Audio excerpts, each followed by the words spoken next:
All right. Good morning, everybody. Hope you're having yourselves a fantastic start to the AM here. Obviously, a few changes. Hopefully, the home office setup here is working just fine. So let me know if you have any issues or anything looks or sounds off. Hopefully, everything's working reasonably well. And yeah, we can have ourselves a relatively smooth trading day.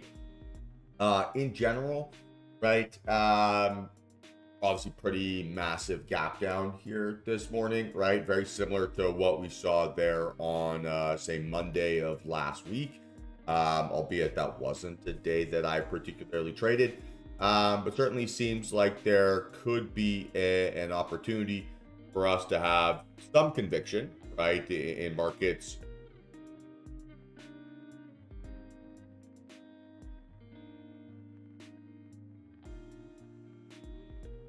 And yeah, hopefully, yeah, it's a strong day here for everyone. Any issues, guys? Everything look okay?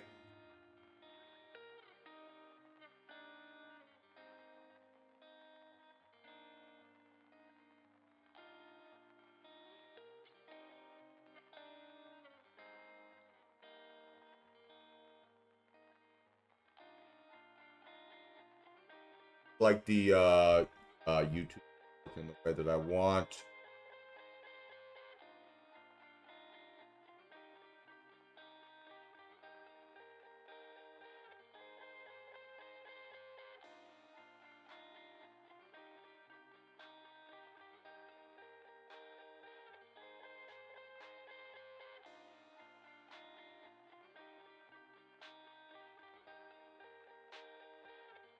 Okay, now everyone's be able to see my charts on YouTube, correct?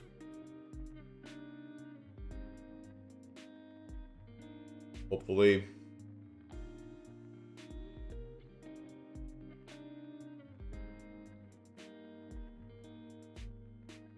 Take that as a yes. Sandy check here, sorry.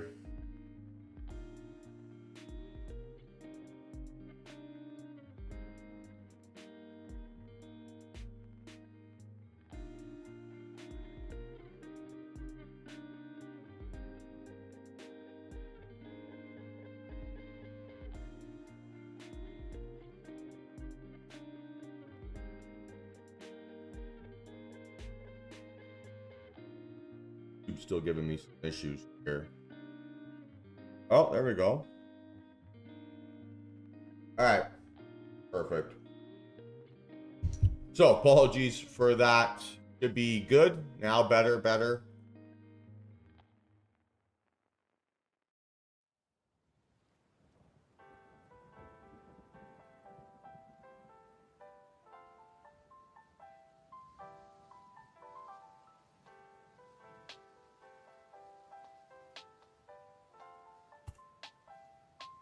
All right. And yeah, so apologies for the slightly chaotic start here this morning.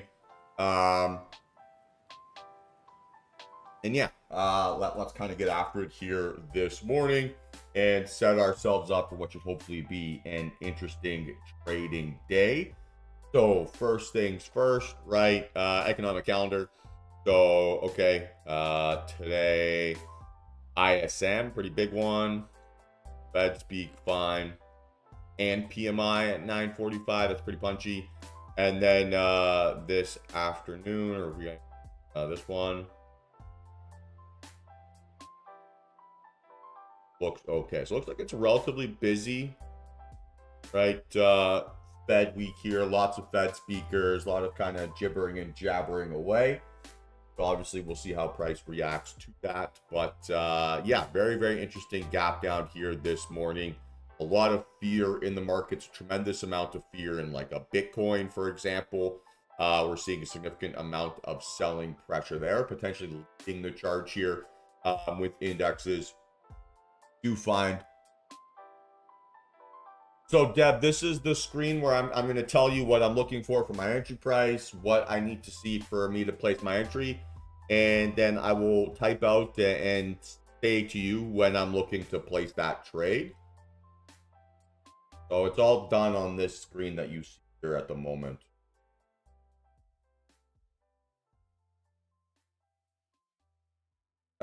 Anyway, so yeah, relatively big gap down, right? Last week when we saw such a big gap down, we saw a bit of like a dip buy scenario here, right, on the way up.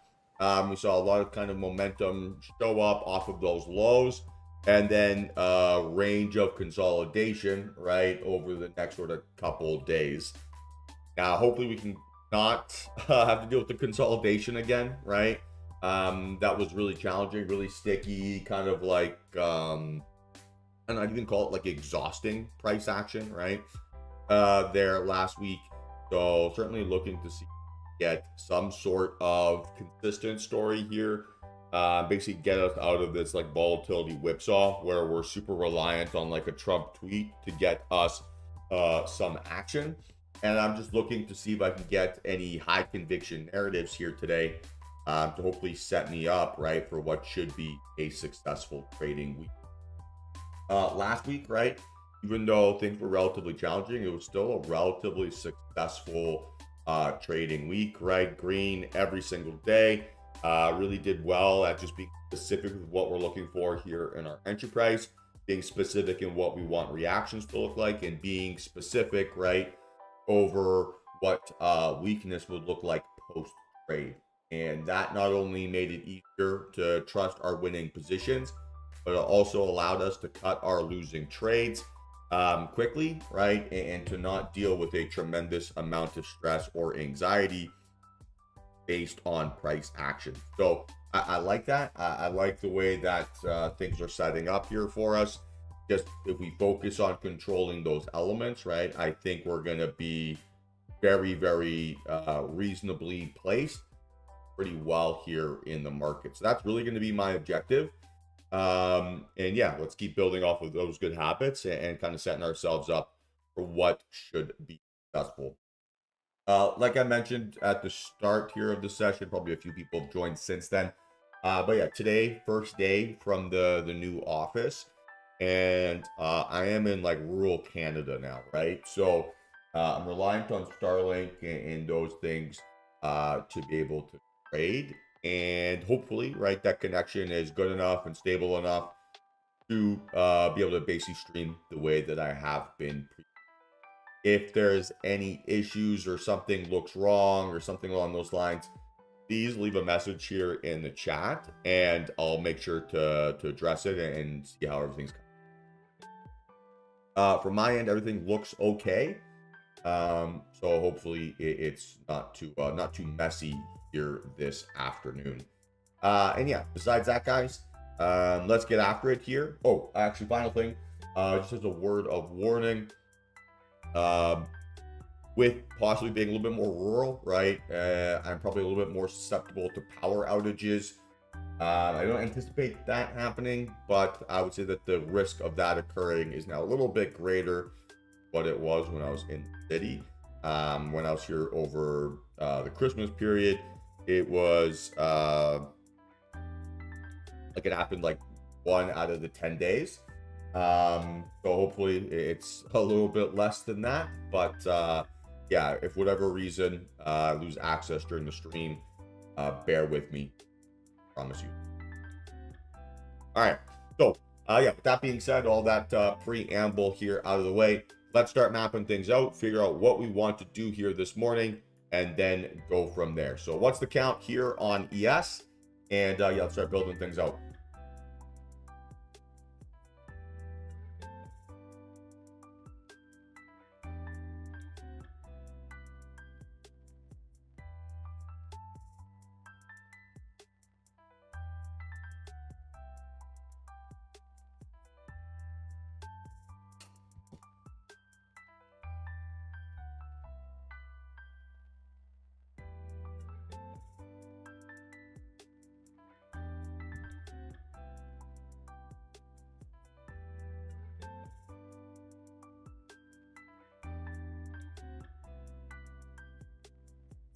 All right, so yeah, hopefully there's not too many issues. So yeah, 3 for 3 to the downside. You guys are spot on.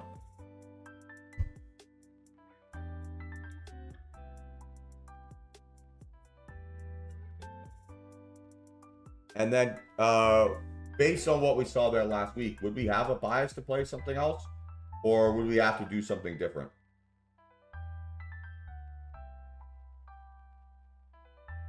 Like, would it be reasonable to think that we're going to get a dip buy here today? Or would we expect things to be a little bit worse?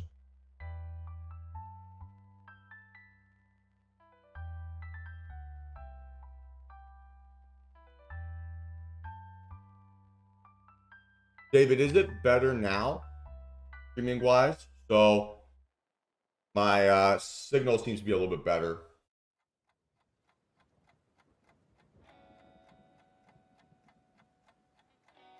Yeah, I mean, look, gaps love to get filled, right? And when it's such a big gap down, our biggest concern is that the move has happened here overnight. Now, doesn't mean that we're going to blindly chase here to the upside or that it's a dip buy opportunity. But if we see strength, right, we should be able to take advantage of those narratives. If I don't see a strong story here, or I don't set myself up for that easy upside play, a downside continuation down towards this trend line would not be surprising. But we're not going to trade just the hope, right, of this being a gap up. Our bias is still to the downside, that it's more likely than not to be a trend day lower. And we need to invalidate that bias first before we can look for that dip buy scenario. So yes, an ORB fake out then breakout towards the gap would be fine. But that would be a rarer example, right? Or something that I'd be less excited about just in the short term. David, is it a little bit better now?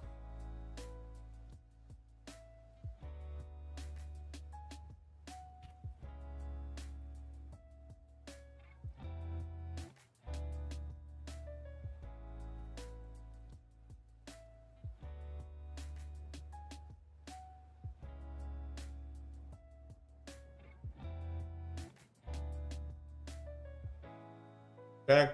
And then to the downside, right? Targeting pre-market lows. And then hopefully we can get some enthusiasm from there as well. So pre-market low, right? 59.40, we'll call it.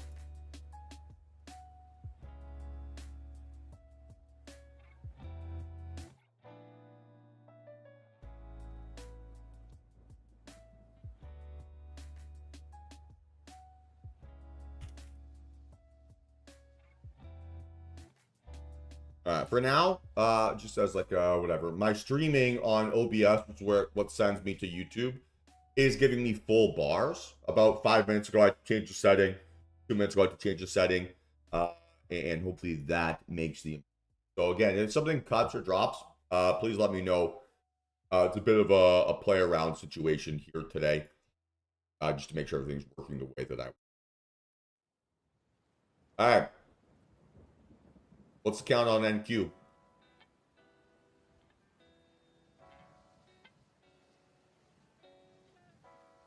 Yeah, 2 out of 3 here without volume. What's different, or sorry, with volume? What's different between ES and NQ? So if we're looking at today's, we'll call it global price action versus the cash open.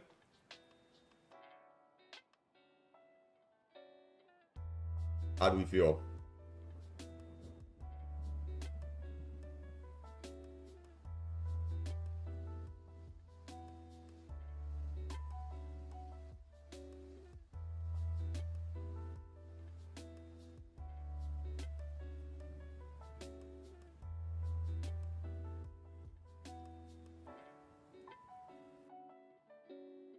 What's different?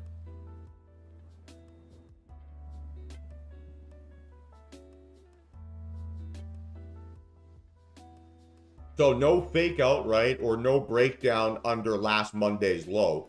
So on ES, right, we're already under Monday's low of range. So it already is kind of pierced through that area. Whereas NQ, you could maybe more argue that it's like consolidation still inside this pattern. You don't have that kind of breakdown, right? Or that formal attempt under low of day. And so I would say that ES, right, maybe opportunity a bit more whipsawing because you've already seen that reaction occur.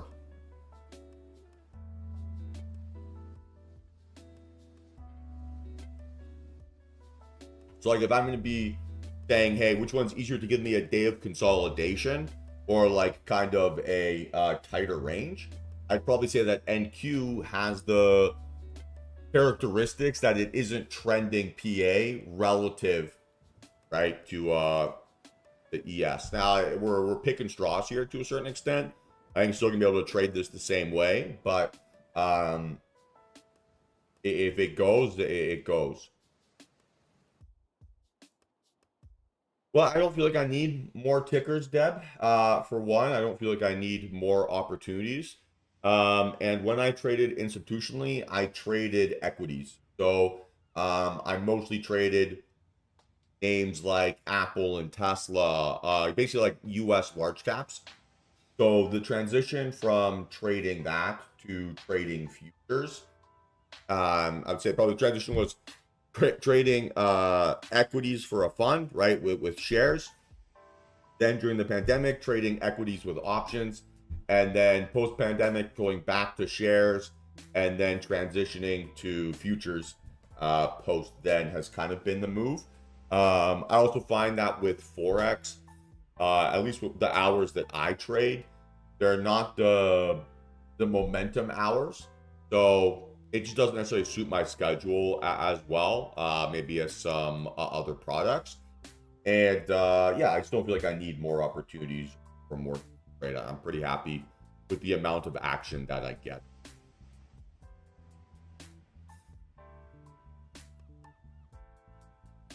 So we can still look for bullish if bears fail. Right, and we're still going to possibly look for that gap fill scenario.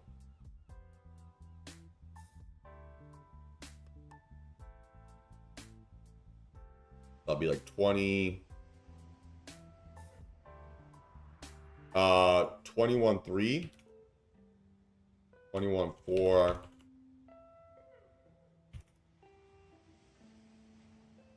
That's fine. And then to the downside here, right, targeting pre-market lows, we'll call that 21.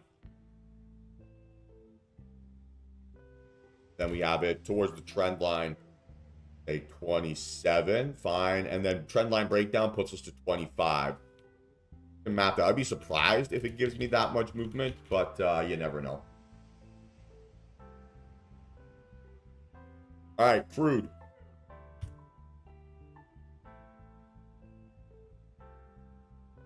Different, not so different. What's CL telling us here today?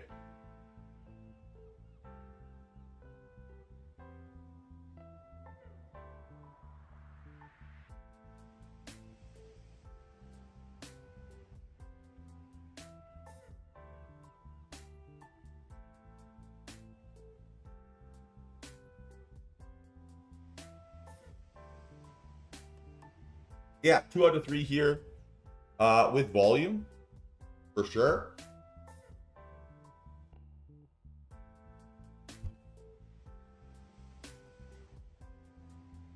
But let's say if indexes are gapping down here significantly and CL is gapping up, what kind of correlation do we have between names today?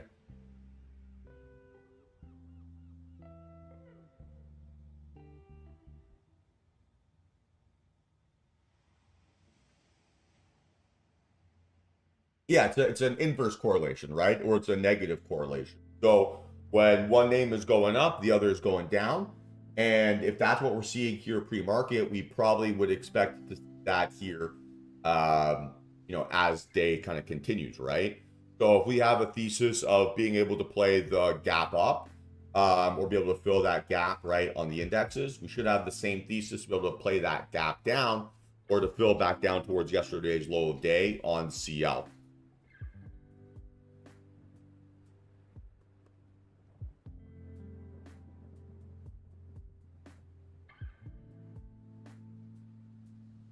Right, so although it's technically the same count, right, 2 out of 3 or 3 for 3 here, and that tells us trending price action, the current PA here today is working opposite of each other, so it wouldn't be surprising to see those narratives continue to diverge, right? I don't know if I need to change any of these levels, actually, all things considered. Looks fine by me. All right, Apple, 3 for 3 here to the downside. Big dump. So we're going to go BB reversal setup. Or failed gap and go.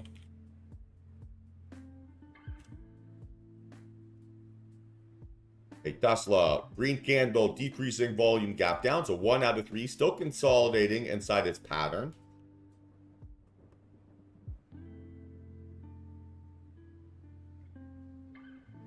So we're still going to look for a breakout. Man, it's crazy how trend lines, sorry to break my train of thought there, but it's crazy how trend lines love to find 3 points of contact, right? So we had this previously, where it's kind of like a half-baked point of contact, and then Friday's price action gives us that third, and it just loves to do that. It's so beautiful. Anyway, all right. Microsoft. So, okay, still looking to consolidate inside this wedge. I'm going to have to look to get out of my remaining long-term position here today. So, okay, not bad. Going to finish like 6-ish% over 2 weeks. Can't complain about that. But we're looking here, right, for a trend line breakdown. Post inside bar.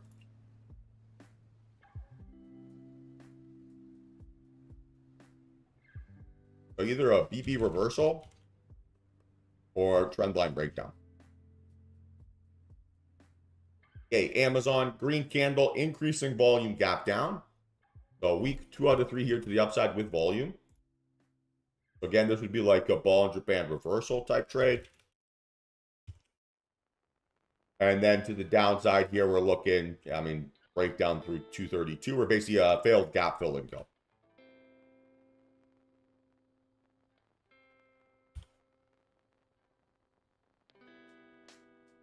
Okay. AMD, 3 for 3 here. Got earnings tomorrow. Good luck, AMD. So I'm not going to touch this until earnings.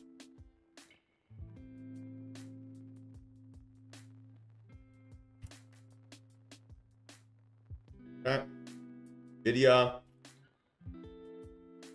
just decreasing volume.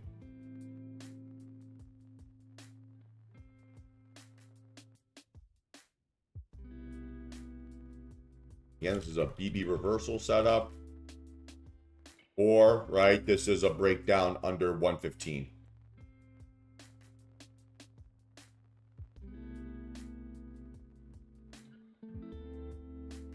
Meta, inside bar, nailed it. And so we're looking for, again, BB reversal or a 674 breakdown.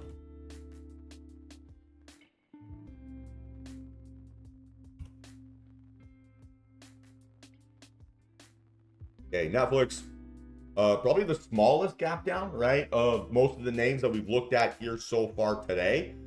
Still consolidating, right, inside this pattern. So we still need to basically see this breakout, right, or breakdown. So again, not too much changing here, and it's just an inside bar today.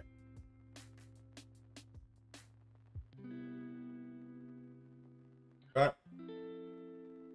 Google, 2 out of 3 to the upside without volume. Earnings tomorrow. Sorry, with volume.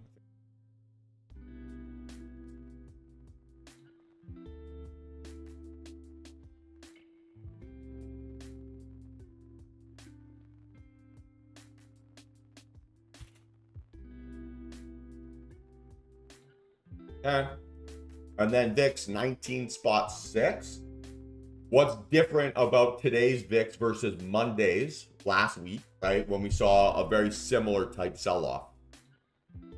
What's maybe the difference?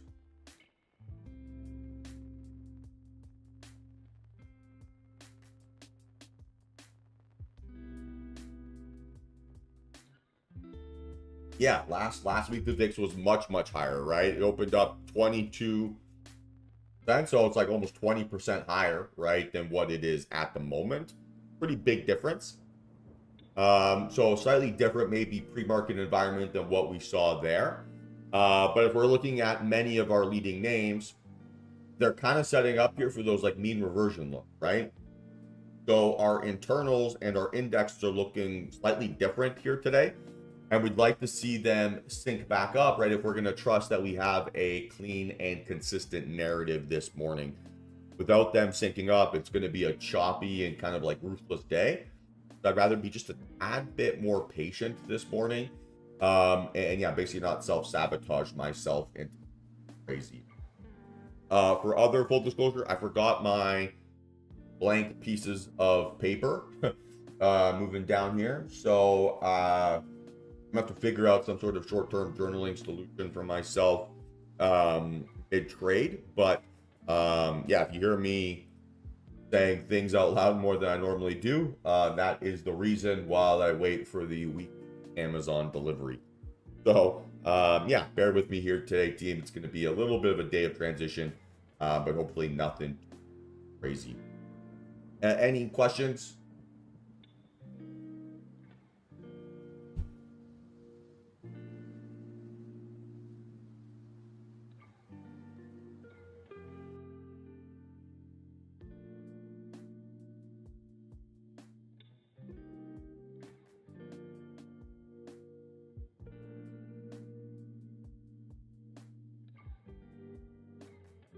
All right, fantastic. So I'm just going to make myself a quick cup of coffee and a few minutes here visualizing in front of the woods.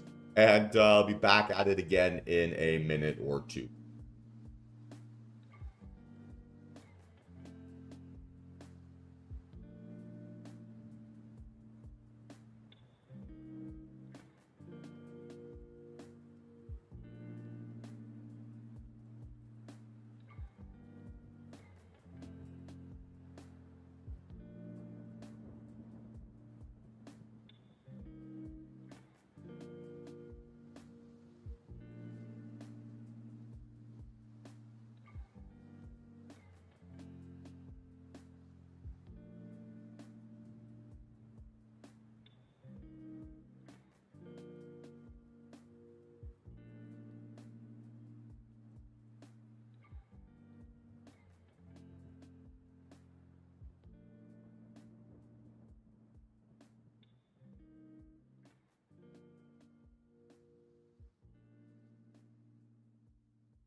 All right, so we are off. Let's see how the day goes, guys, right? See where that volatility shows up. What would we expect this morning from a volume perspective? What would we expect?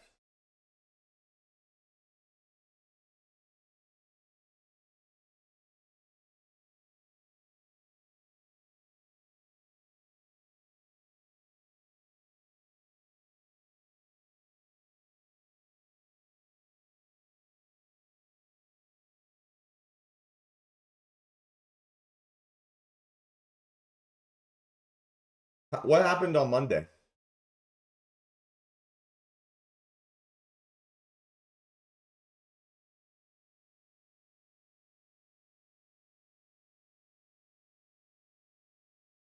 So massive range, right? And really, really big volume. So if we're getting similar conditions to what we saw then we'd expect a really big volume profile to start the day off, right? And a very impressive sized opening range. It was like 30 points. Now, I don't know if we're going to get 30 points here, but if we're saying, hey, things are going to behave the same way they did last week, right? We've got some patterns that we can basically study and try to replicate, right? To see if that is the case.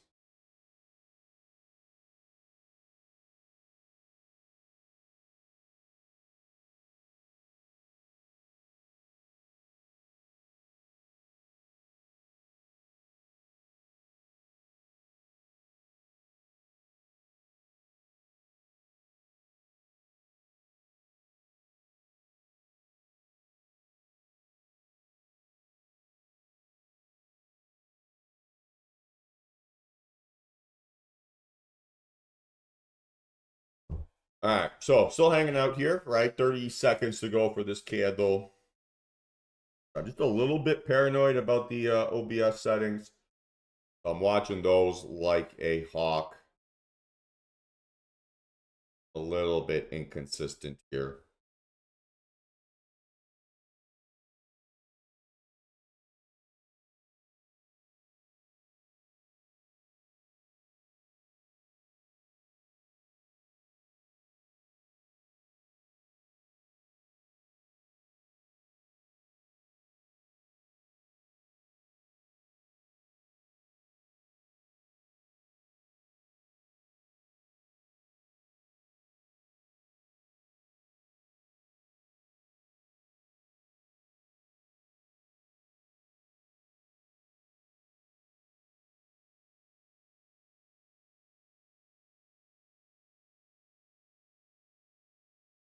All right, we'll see how it goes.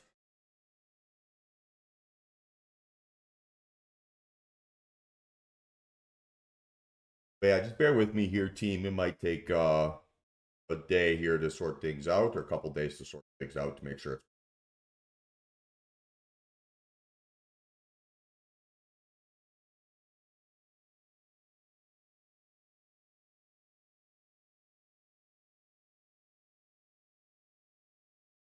How do you feel about the size of the range on NQ?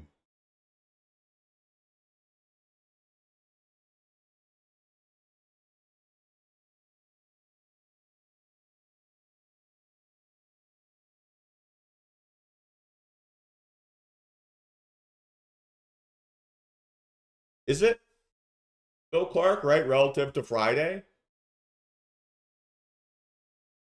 Relative to Monday last week? Oh, if it's that much crazier?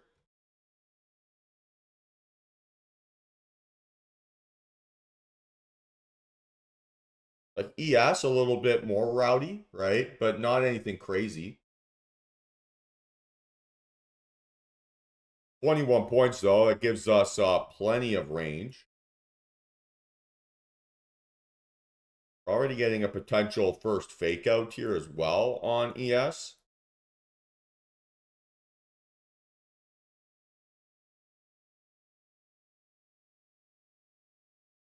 Yeah, I cut the music out just to see if I could reduce the streaming load.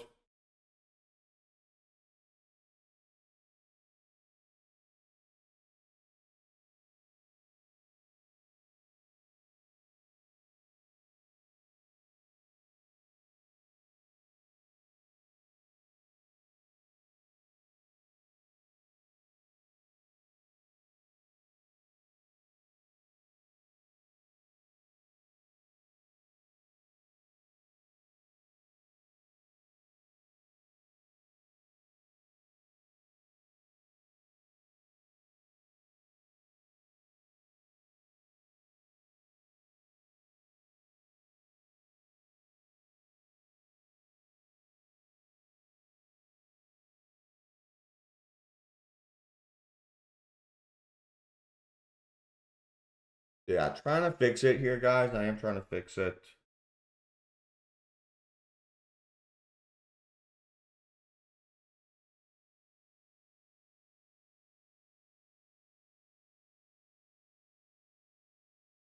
That speed's fine. 120.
Yeah, I think the Discord is working fine, Mike. I think there's just a few issues with the YouTube. Actually, the opposite of what I thought was going to happen.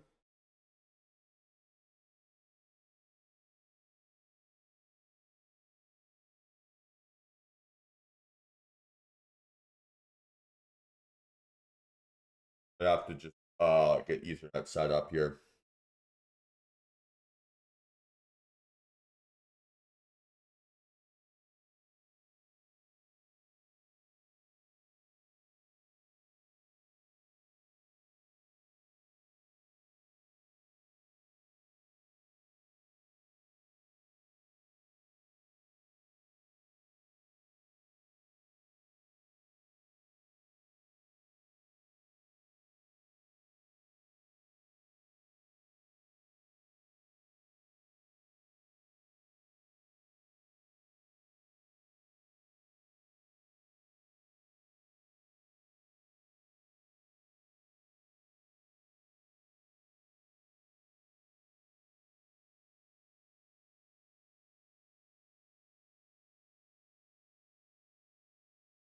In the woods here, Craig. I'm in the woods.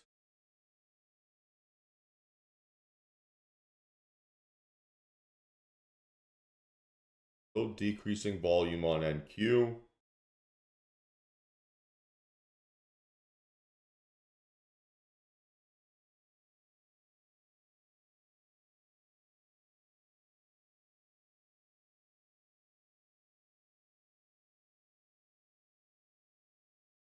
Yeah, I'm gonna try. I mean, look, it's gonna take maybe a couple days here to sort this out.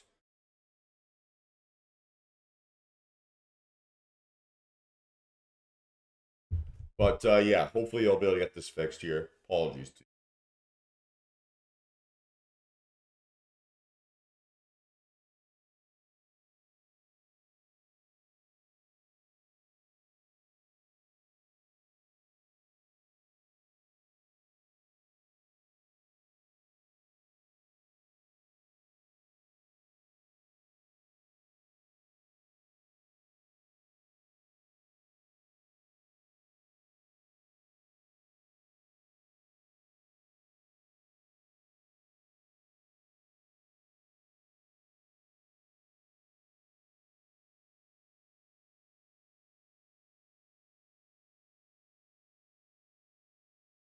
So I'll play around with this if I can get this fixed. Hopefully tomorrow.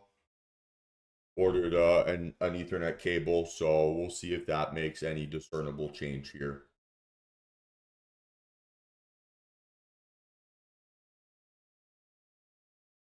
What's the delay for you today?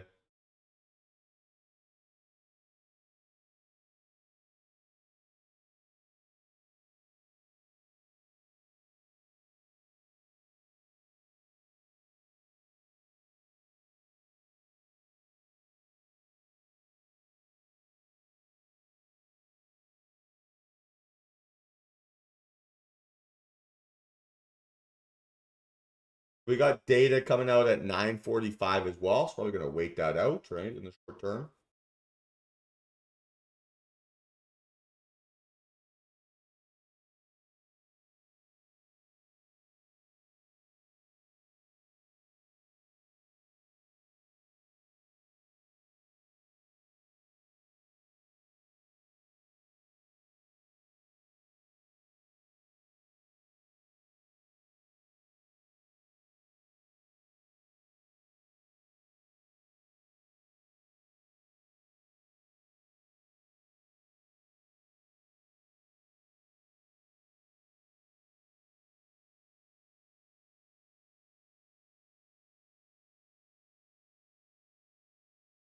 Seems like everything's slow today. Hmm.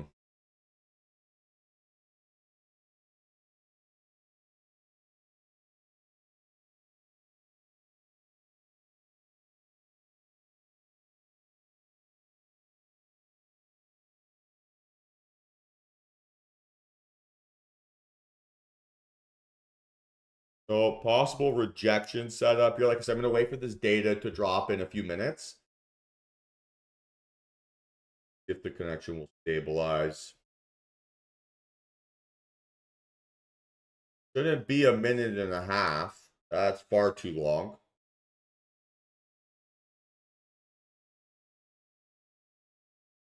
Should be 3 seconds.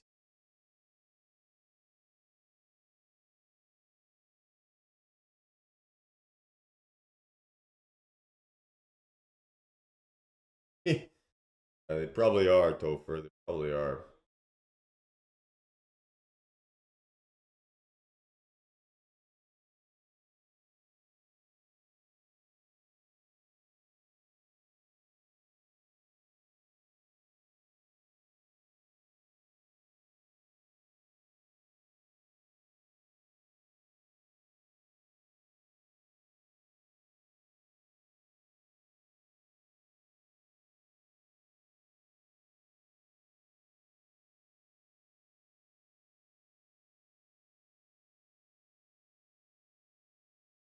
So a couple things you can ensure, right, to make sure that you're not lagging behind.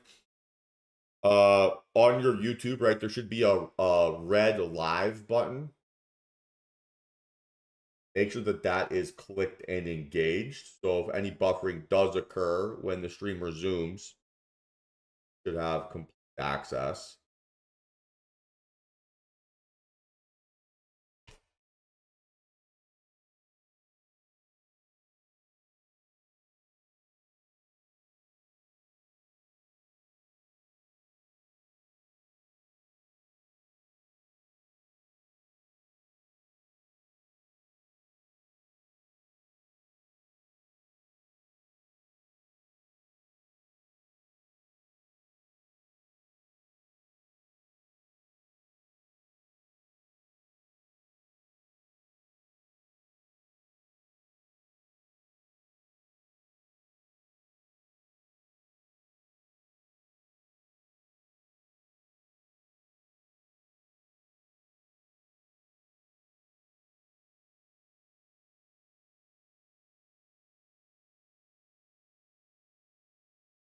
So I do have like there's a couple things I could try here, right? But it would require killing the stream and killing the YouTube stream and starting a new one.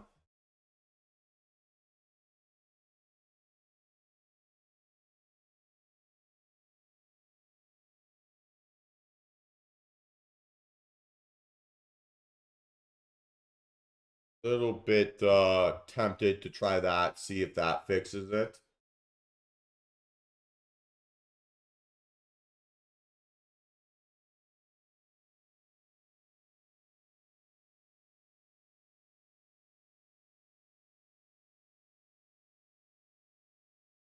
Yeah, the frames I'm dropping is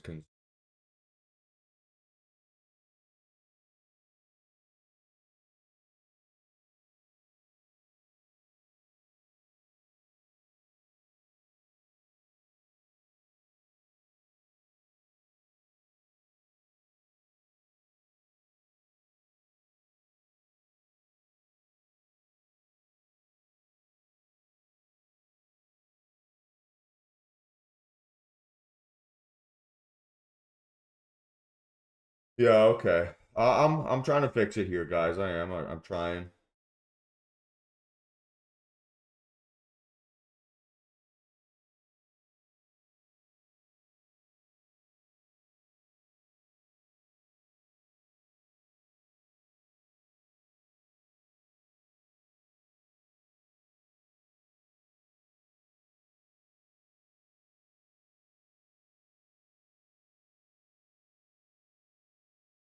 Oh,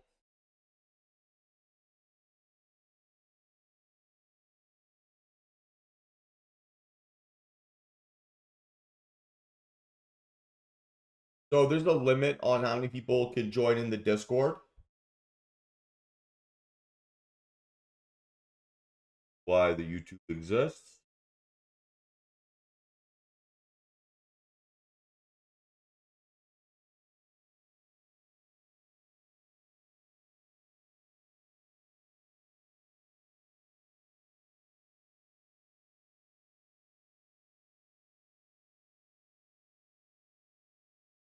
I have to play around with in here.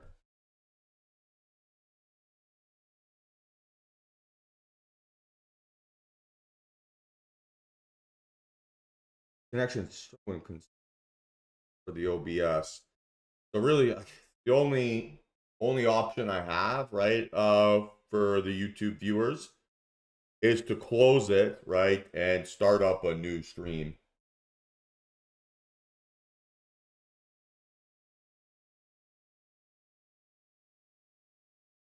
Right, see if just restarting OBS makes any difference. That's really the only option I have left here. Able to make it consistent.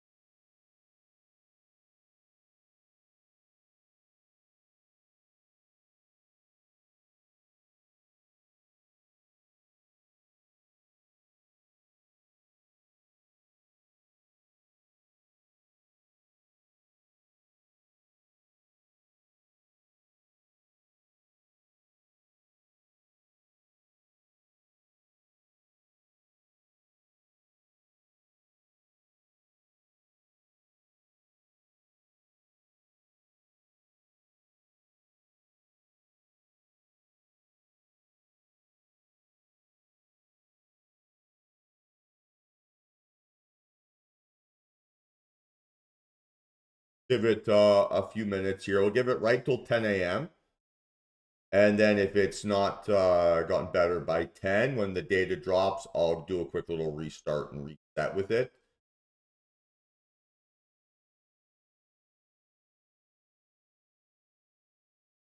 Oh, interesting.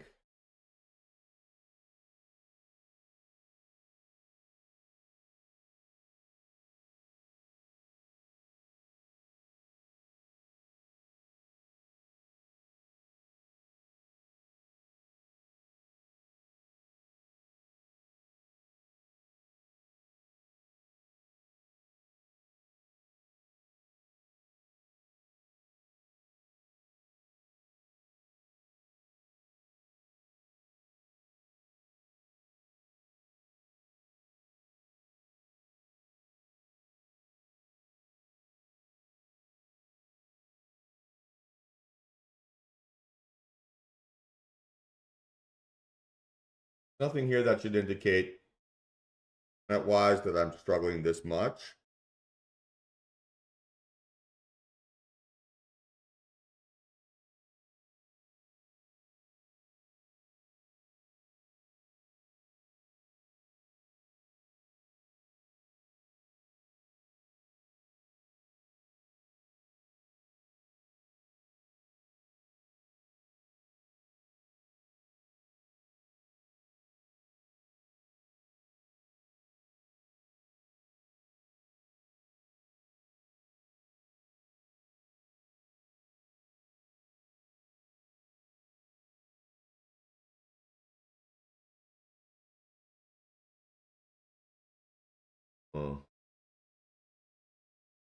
Thankfully, price action is not done anything interesting here yet, but again, CL, right? Kind of behaving the opposite of NQ.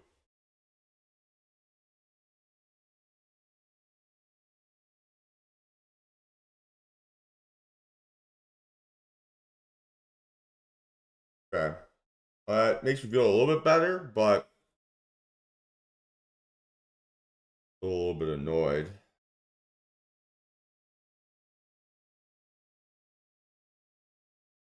Always suspicious when you make a change and then there's issues right away. You're like, oh, hey,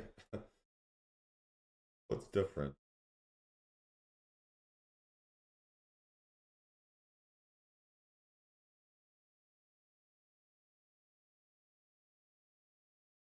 You should be able to get the video on Discord as well, though, Styles, right?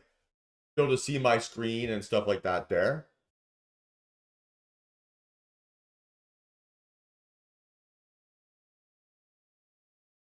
You had a minute plus delay? Oh, okay, so it's probably full.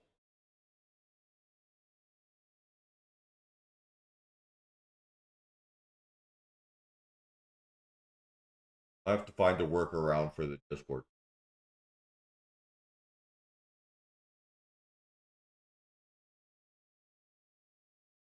Yeah, see, that's what makes that maybe is more convincing that it's YouTube issues, not on my end. If it's streaming fine, no problems in Discord, you'd think should stream fine, no problems on YouTube.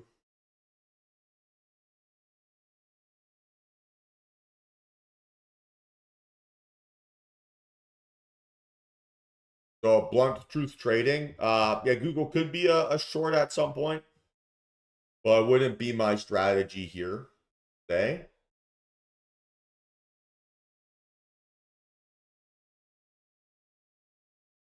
Intraday, I pretty much only trade the indexes.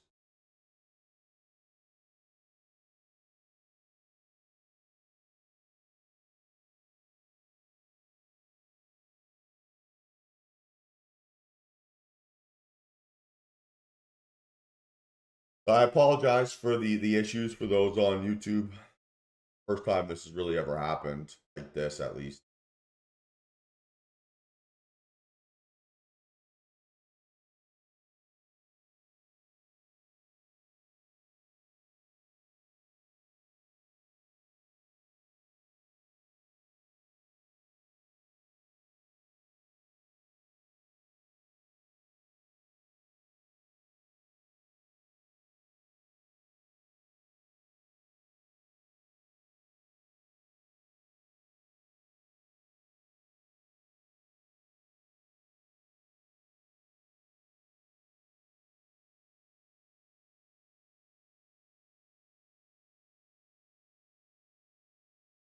Maybe there's a way to do it with like Zoom or something.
Yeah, no worries. I mean, stream health now on OBS is showing green bars.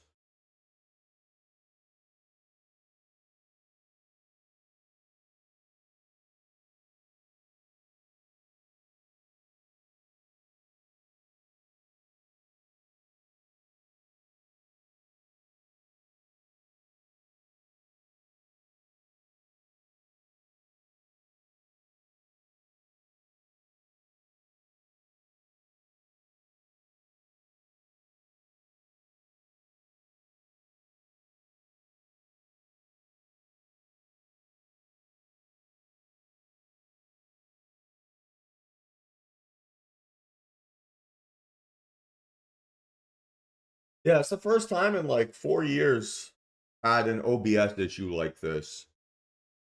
I don't know what to make of it. Usually I'm grumpy but technically sound. Today I'm in a good mood but technically grumpy.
Yeah, I'll make this my homework here for this week. I'll find a slightly better solution if I can.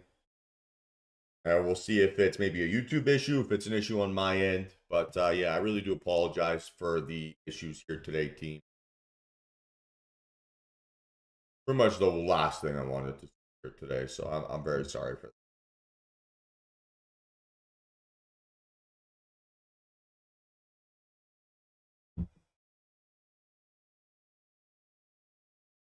Everything seems to be working fine for now. Be back to the full green bars. So hopefully that allows people to catch up and yeah, get back to real time here.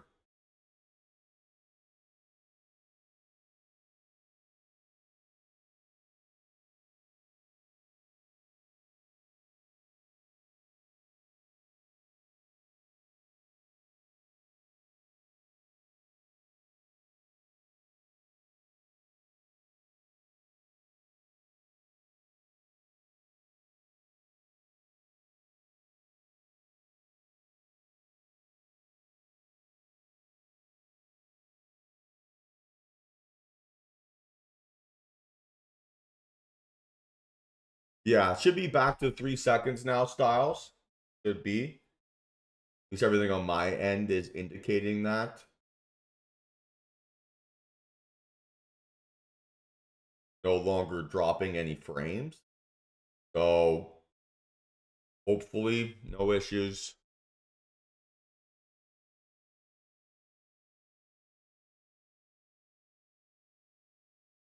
The timing of this was wacky today.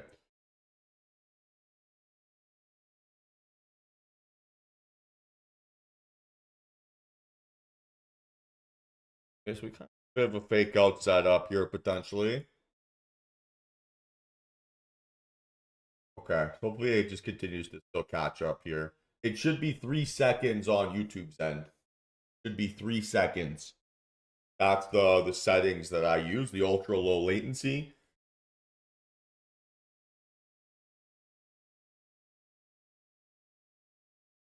Yeah, I'll see if I can find maybe an alternative here. It's been very distracting here today. Getting tech issues once is fine. Dealing with them twice makes you start to feel like you work for Geek Squad, not that you're a trader.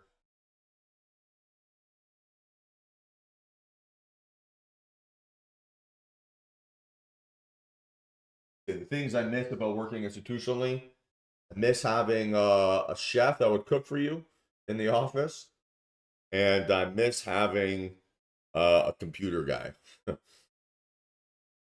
No trades here yet. No trades here yet.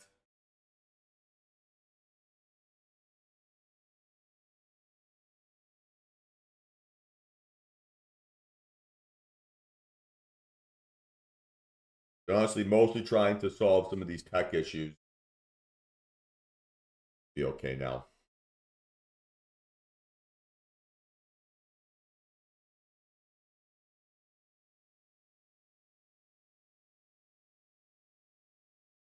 Yeah, it's possible a breakdown setup here on NQ.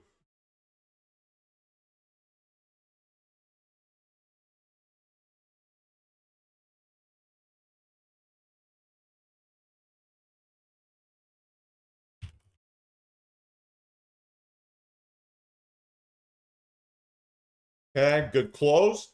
So now we want to see, right, either it pull back and find support here, or break down, make a new low, and find support off of low of day. From 75 to 23, too big of a stop loss. You need to see it pull back into like 200. Now we want to see it be the aggressive entry technique, and for it to find support here for a downside continuation move, say off of blue line. Want to see this thing now break down, right? And then when it pulls back into 21,180, that it pulls back gently. So far, right, it's kind of acted as if that blue line isn't there, or that there is no downside support at that area here yet. So I know it's not ready for an entry until I see that support show up. Okay, I have a possible opportunity, but also now worried, right, about a possible fake out because it immediately made a lower low and then didn't get stuffed right at previous low of day. We need to see, right, where bears basically lost their breath for them to try to take back, right, control from that same spot. So blue line, right? That's I'm watching the reaction around that blue line. In the meantime, right, I can start to potentially set up my order. Sorry, blue line is 52.25. Apologies.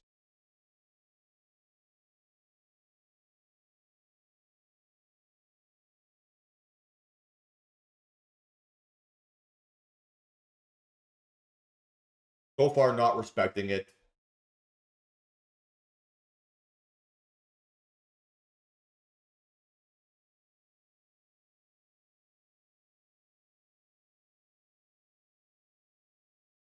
In ES, maybe giving me the cleaner setup. No lower low here yet.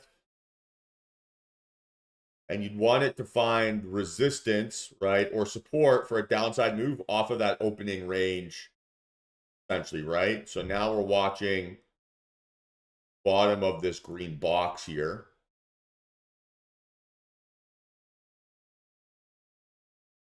To see if that's where bears step in and defend, right? The previous breakout spot. That would give me a 4.5 point stop loss, right? Pretty decent. It would require, right, some smaller sizing. You're looking at like 3 contracts, right, instead of 5. Lower low, lower high here still on NQ. But I don't know if this is behaving like a very strong trade yet. I'm going to watch ES instead.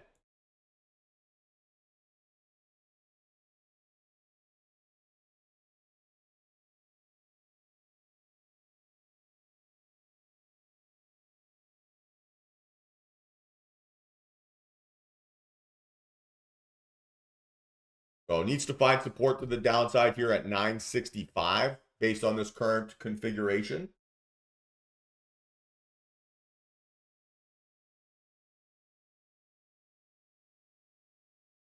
Otherwise, it needs to break down and find support off of 57. We got 2 scenarios here, right, that we're watching, and that could be in play. And then what does a strong reaction look like? It's going to be the same at both levels, right? So we want to see it pull back slowly towards that blue line and then basically get like matumboed at that price. We want to basically see it get like swatted back down, right? Pretty aggressively for the move lower to happen faster than the climb higher, right? And that's the same thing if we break down here under low of day. Want to see it pull back into low of day and get swatted back down, right? Like knock back down. So kind of like a pathetic, gentle pullback, right, into 965. And then a stuff, right? Get absolutely rejected.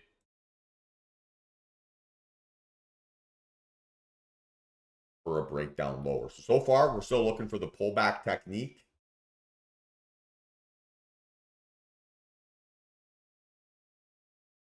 Got the legs.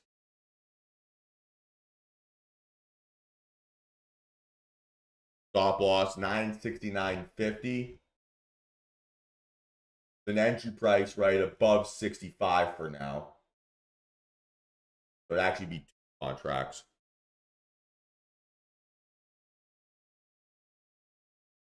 Okay, so watching here carefully now, right? The jump from, say, 60 to 63 was pretty quick and aggressive. I just got my hands on my lap here. If I'm defining what a strong reaction looks like, that probably looks more like a strong reaction to the upside here so far than it does to the downside.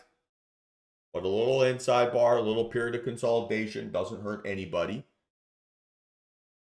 Dream health seems to be fine for now. 10 minutes of good health.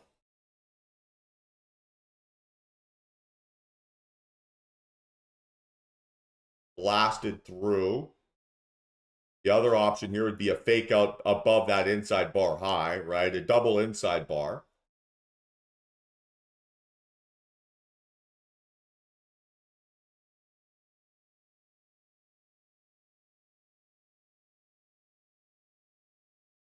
At 2-2.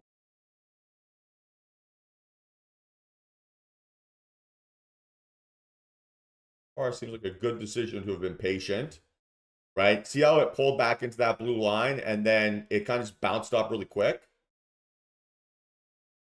And that would probably tell me that my idea is a little bit early here still, or that it's not respecting my confirmation candle. So if I had entered this trade already, I'd so far just be dealing with anxiety instead of a winning position. So now that's good separation away. So a little pullback back into that blue line that occurs on like that same level of enthusiasm, that would be a good trigger click, right?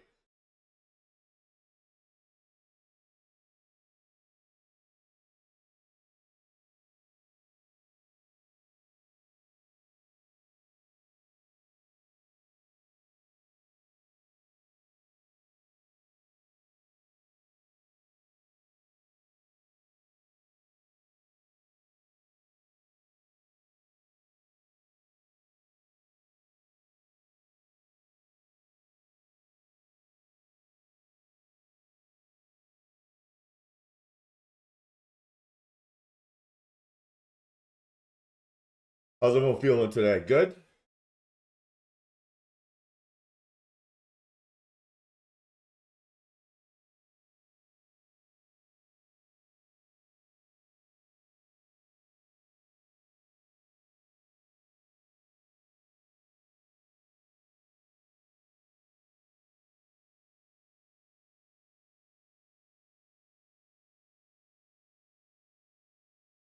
And we're looking for outlier volume on NQ to hold under previous low of day. 146. Same thing here on ES. I hear you, Mike. I hear you.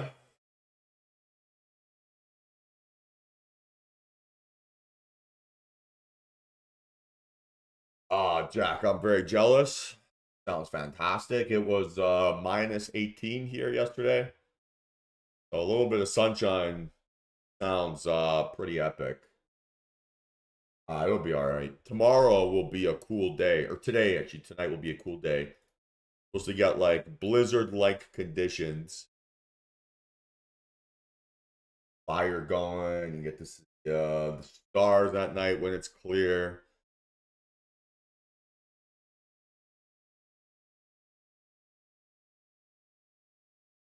Okay. Ooh.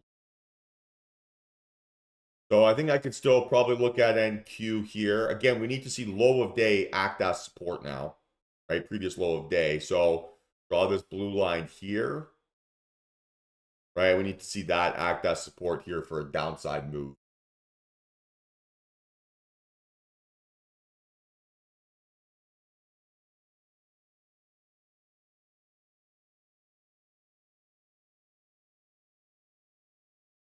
Honestly, Mike, the feeling of calm I get when I'm in the woods, definitely my happy place.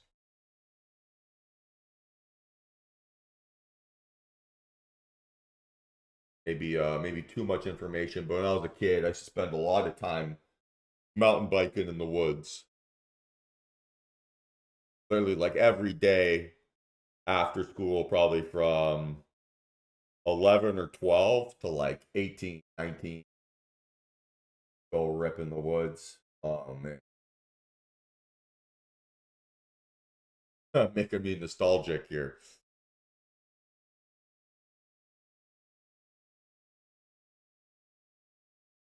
And so far, like kind of failed moves, right?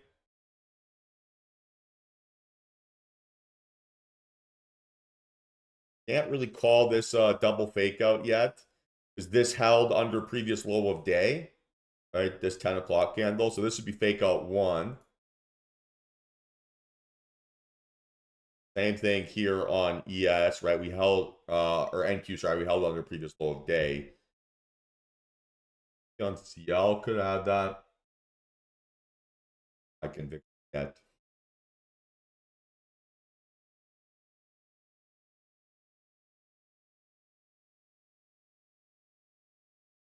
Yeah, we're still looking for that breakdown trade still. Want to find support on a pullback in. Okay, same thing. We can play this here also on the 5-min.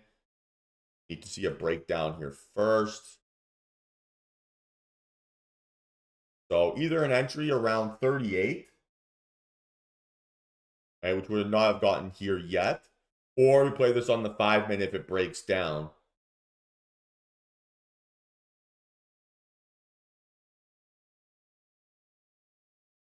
It'll only be a 1 contract play.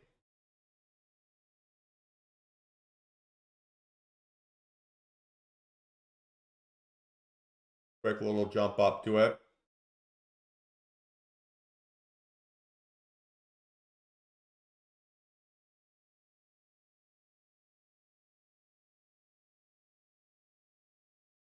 Okay, found resistance at that blue line. Good sign. I was going to get a gentle pullback here. So here's the concept, right? I would rather be late on a winning trade than early to a losing one. Right? So I'd rather be too cautious here, catch a smaller move, than to jump in too aggressively and get shaken out right before the move happens and be frustrated on tilt, whatever emotion you want to call it. Still watching here. And again, if it breaks down, makes a lower low, then we can do the aggressive technique here on the 5. What we have to do here now. So stop loss would be 144, we'll call it.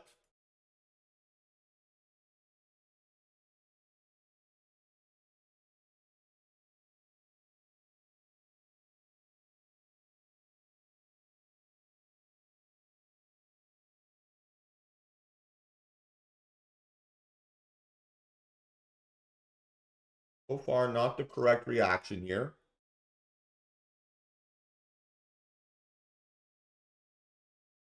Okay, so watching again. Gentle little pullback, right?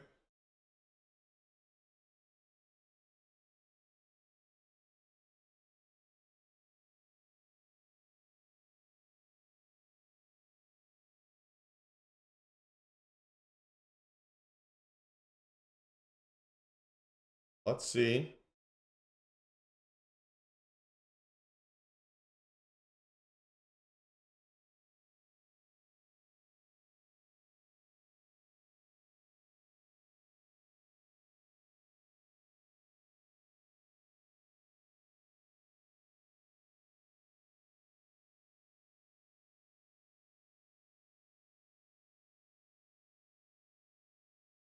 Those little like jumps that it gives you are so small so far.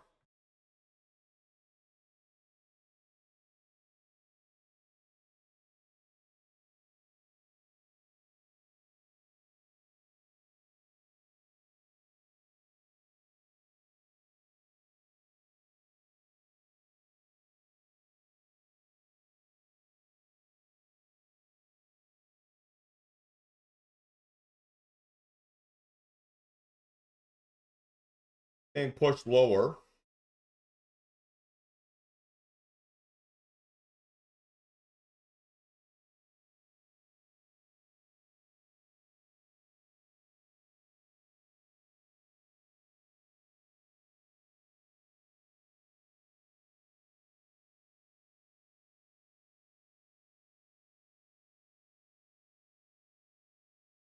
Oh.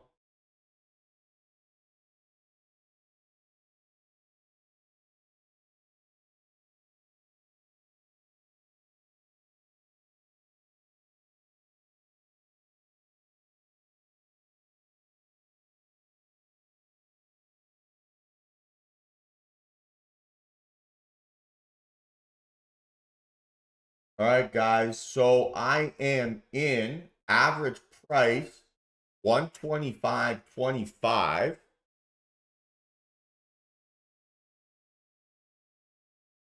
See if this thing can break down here almost immediately.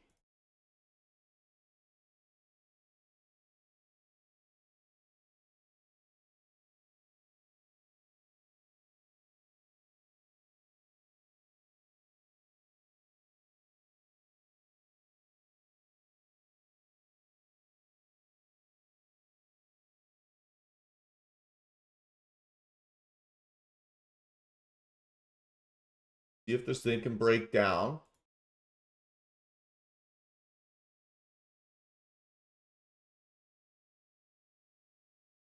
And all I did, right, is once that candle closed, we got that quick overreaction move back into entry zone and just click submit on that overreaction.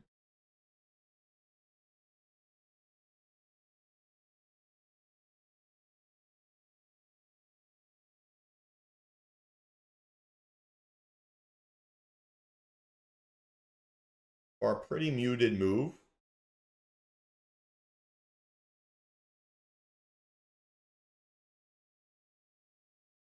It can break.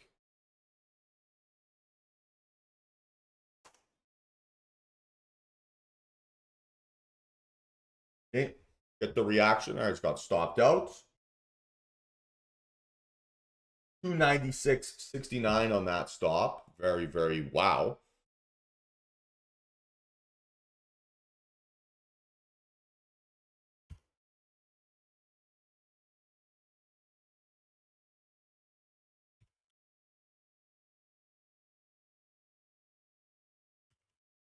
Whew.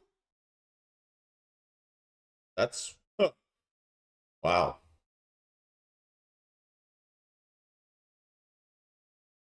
That's exactly why you have them set. Yeah. Whew.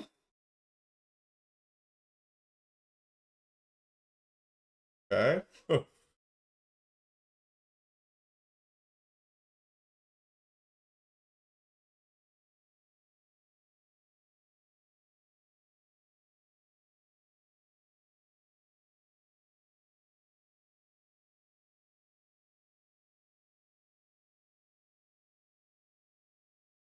What was your entry price, Steven?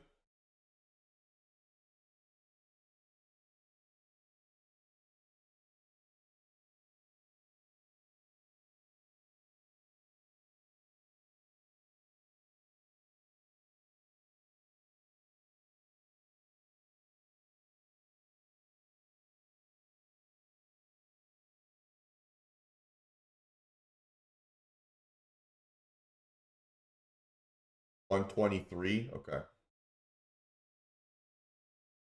And what was the fill you got on your stop loss?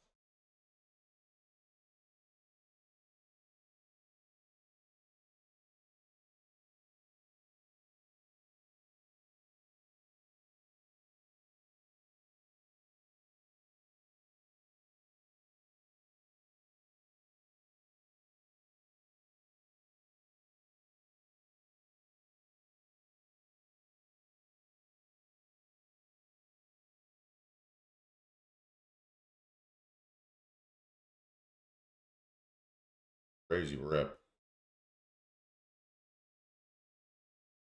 Oh, do we go CL here to the downside now?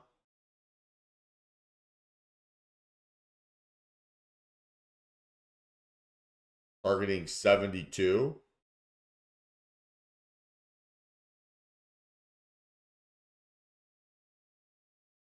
Go NQ to the upside. Pullback required now.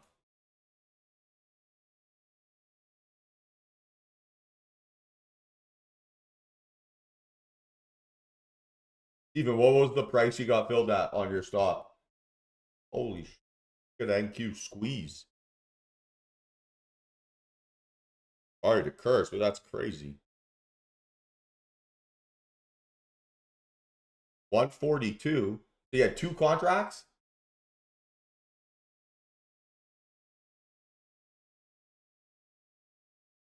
Well, your P&L doesn't make sense then, right?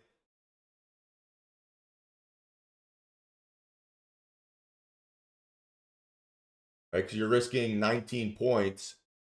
So 19 times 20, right, should be what it is. Holy.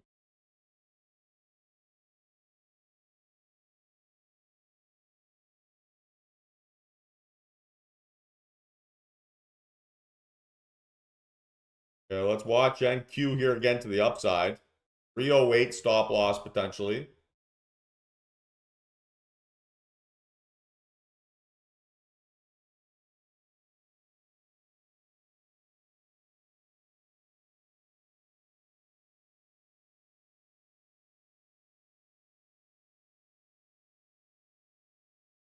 Nuts move. 308 stop loss here, potentially.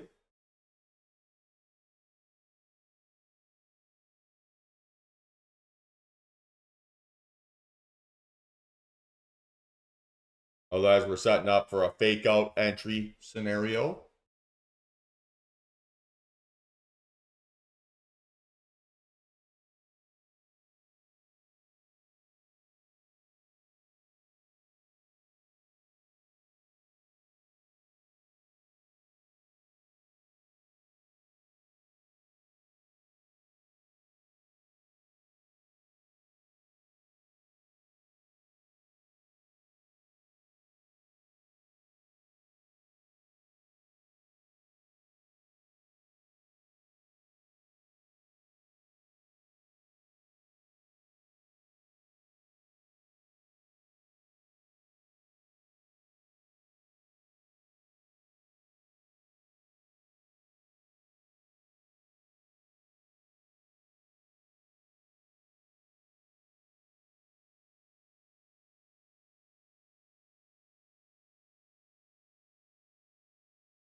And points. It's big.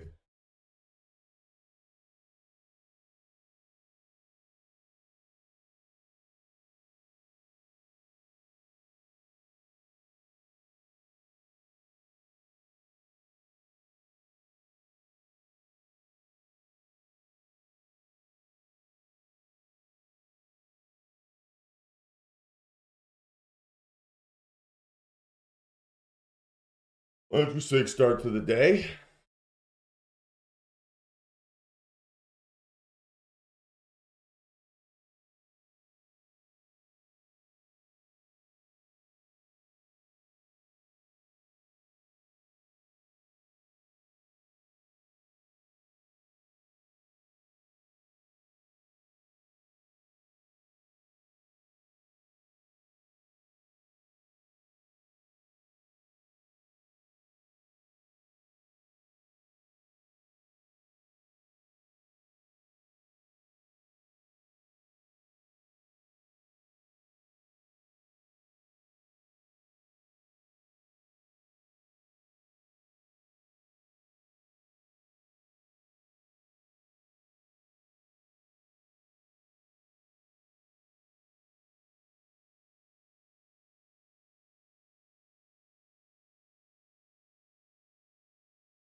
Honestly, that was such a crazy rip. I'm a little bit speechless.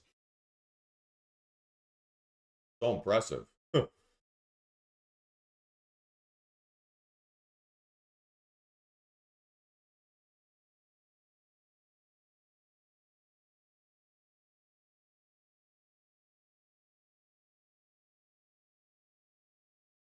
Me, the biggest volume of the day.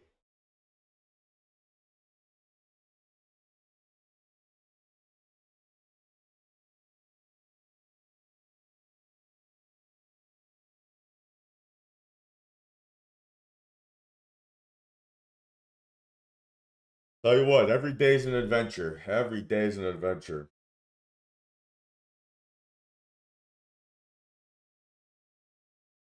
All right, so good 10-minute close here. If it's got the juice.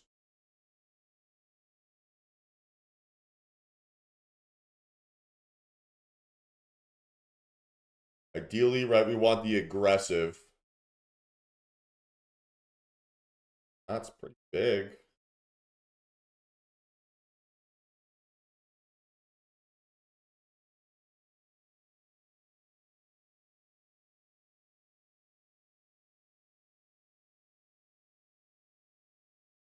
$66 to $20, right? That's a punchy stop loss. That's 46 points. A little bit tough.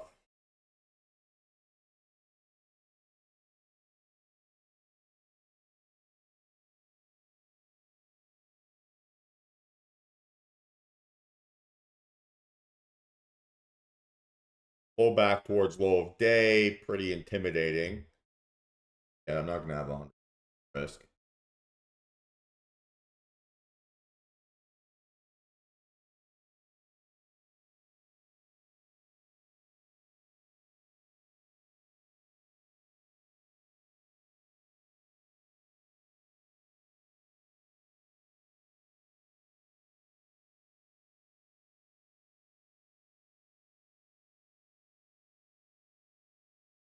So maybe this is now setting up more as like a fake out trade than a textbook breakout.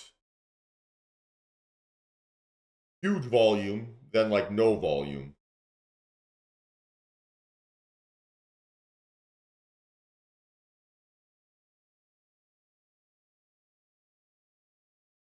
And 30s.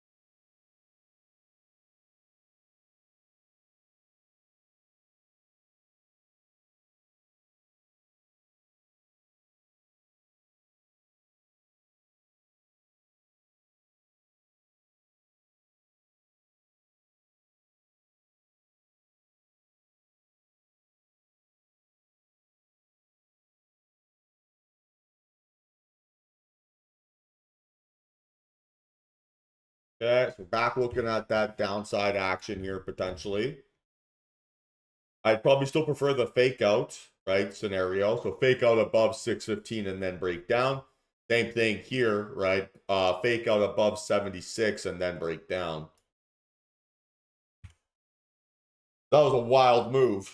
So I'm gonna be watching this here to the downside. So the idea, right, is stop loss will be a high of the fake out candle, and the opportunity will be breakout above, right? Make a new high of day, and then pull back under that blue line.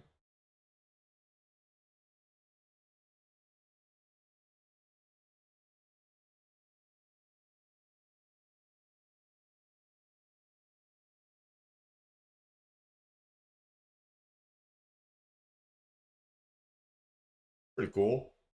Like my chance to take the southern border to the States has disappeared.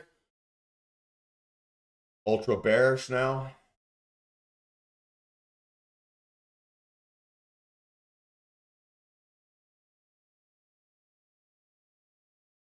So there's our first higher high. Let's see if it gets stuffed again.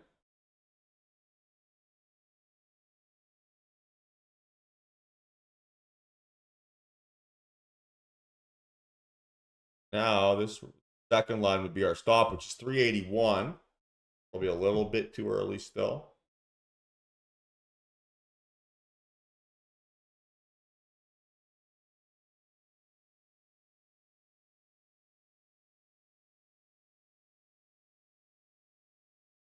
A better reaction. Trying to get everything set up here. Potentially be contracts. So we can get it going.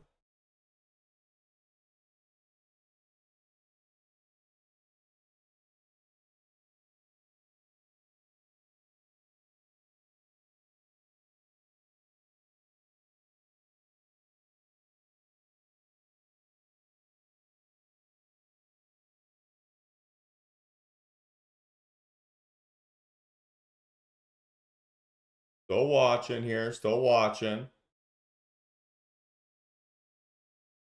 Stop loss would have to be required. Gotta fail here. It's gotta fail. Failing.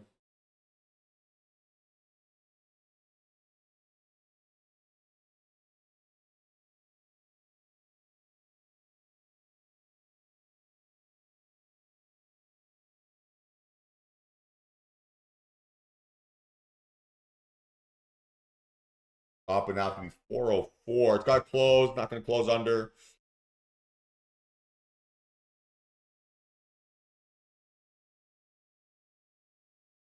Same thing with ES. So no fake out entry.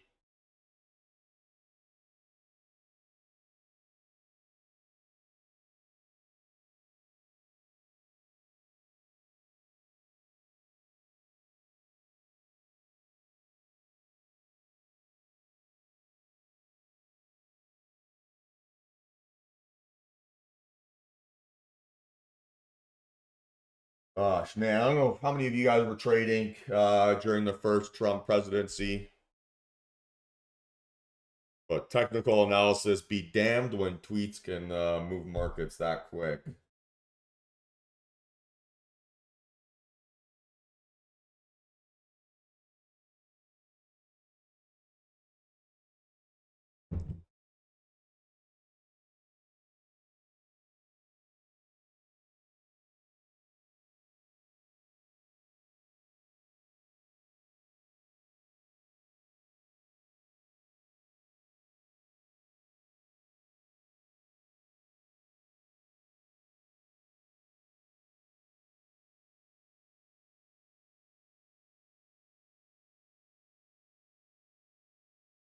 Man, the YouTube stream looks to be fine. Maybe they're just waiting for me to spend 20 bucks on an Ethernet cable.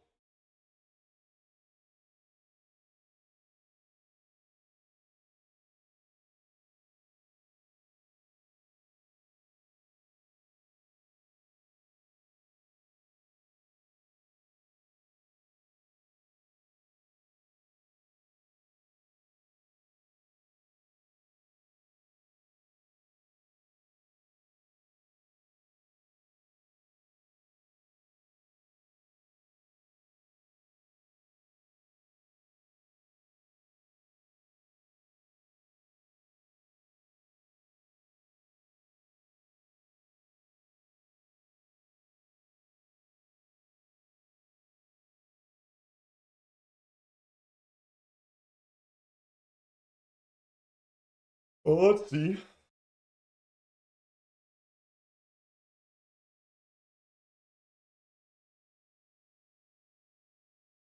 Such a weird.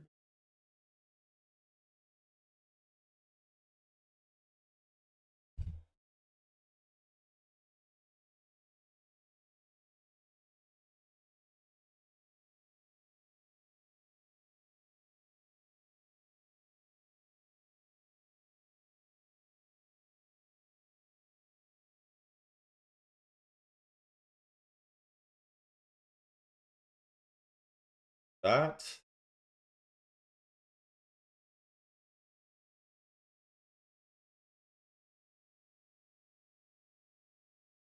Yeah, so far so chill here. 0 for 1, 300 bucks down. Very much still in this fight. Let's see how it goes.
Not enough volume, I would say, here yet, Cabo.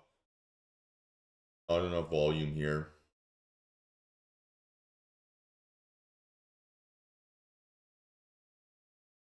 How's YouTube looking? Better? Fine for now. Okay, so again, if this now fakes out again, right, and pulls back, we could be in business. If it holds and breaks out above 400, okay, we're going to look for our secondary levels here. We're going to switch these lines up, right? Stop loss would be 34. Want to see this defense, right, of 404. So 30 points, $600 worth of risk. Be a little bit punchy. I can play the breakout instead. Fuck, all right.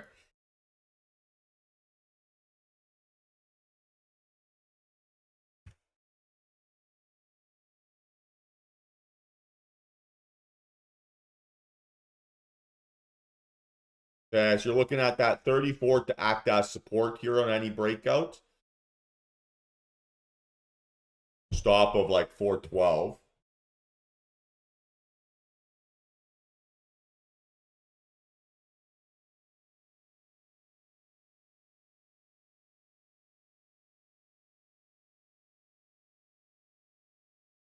Okay, good defense. Has to now get under 434 from being able to click the trigger.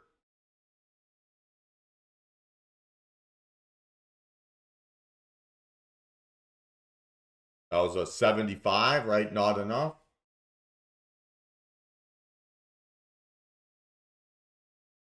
It doesn't go here. Possibly play this on the 5.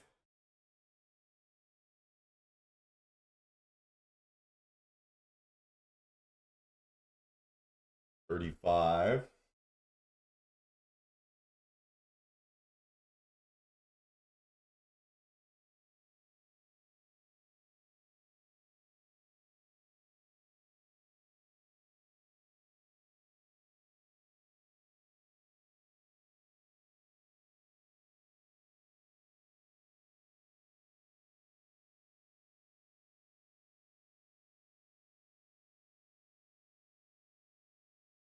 Fast. Too fast, right? Far too fast.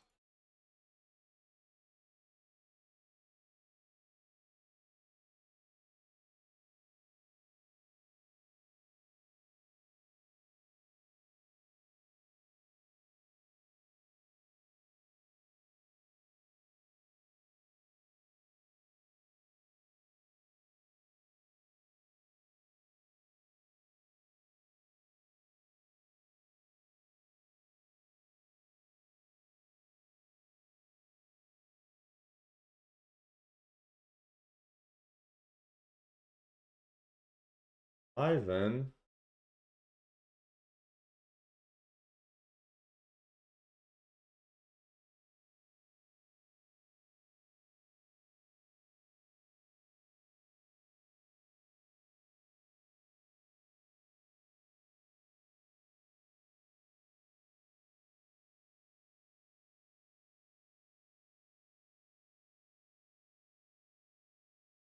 Okay, so again, under 32.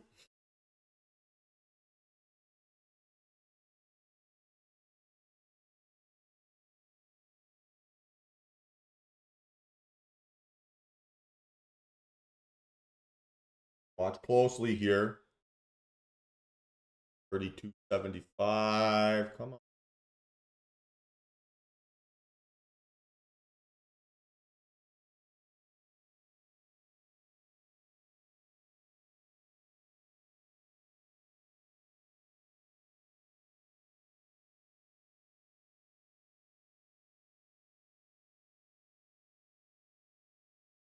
Fast.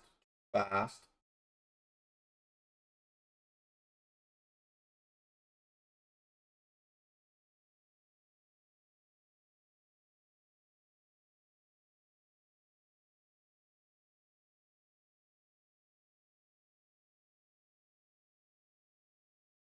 Still too fast, right? Far too fast. Now we're looking at a possible pullback technique.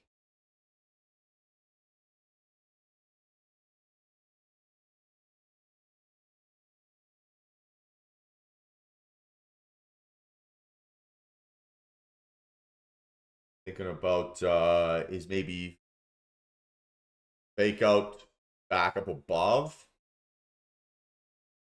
Uh,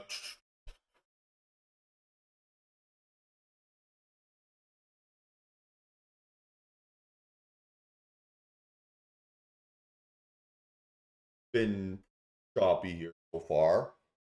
Why not take the information that we're seeing, right? Base idea.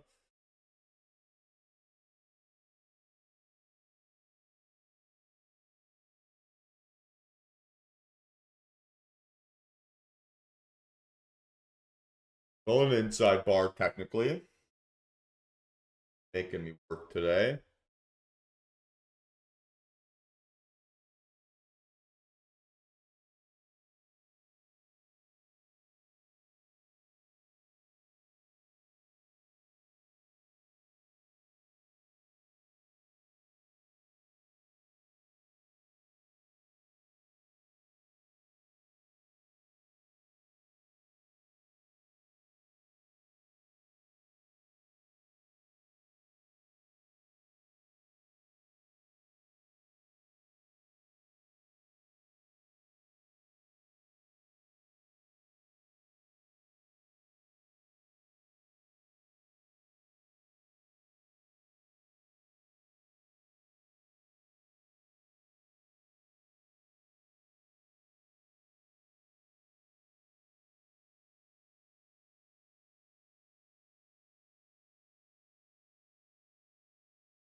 Like that on this.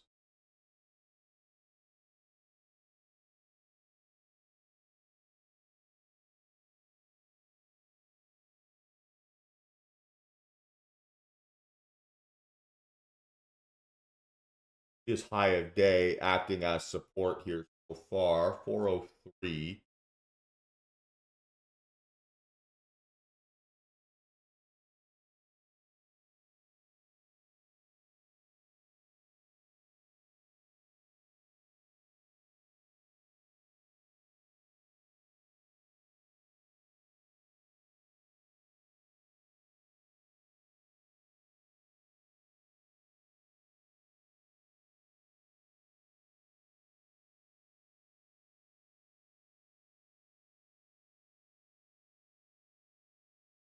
Think this is Galaxy Brain. Call me out if you think it is, but potentially a little fake out here lower, right? Like we've seen a couple times. So fake out lower, then go, right? Fake out lower, right? Then go. So we've seen it happen a couple times here today. Might be the only way to get an entry on this.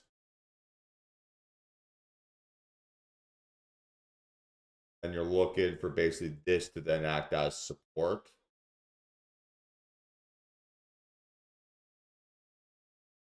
A little bit Galaxy Brain.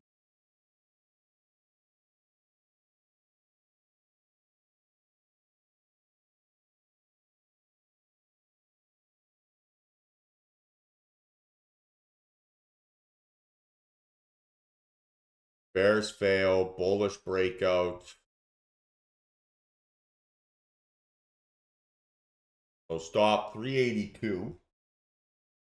Set up here.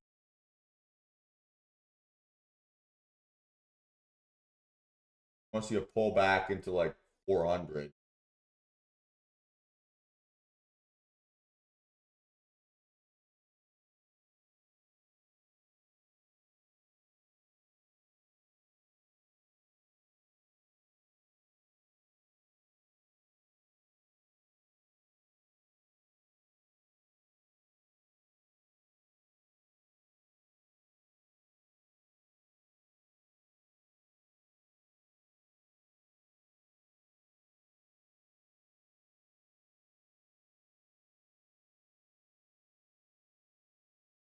Pattern on both.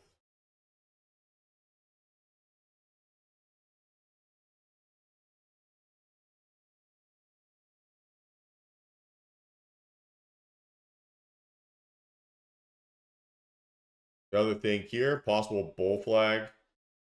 All right. Find a creative solution here. this potentially 416 stop loss.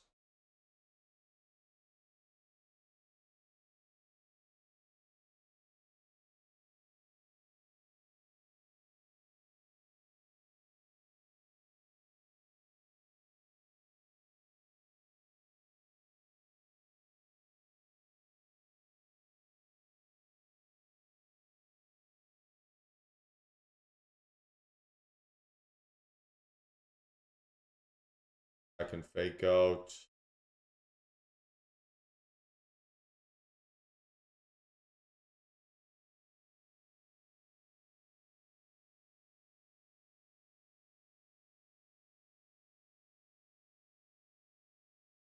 This.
At least the YouTube stream's been good for the last hour, right? Seems to be fine, no issues across the board.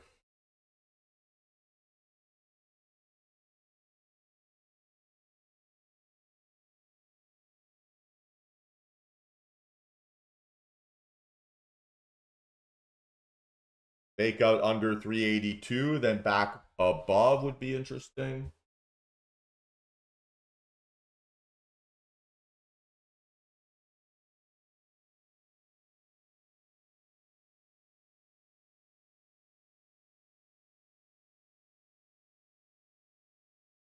Right, where it just is like buying the bull flag support.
How you guys feeling? Okay?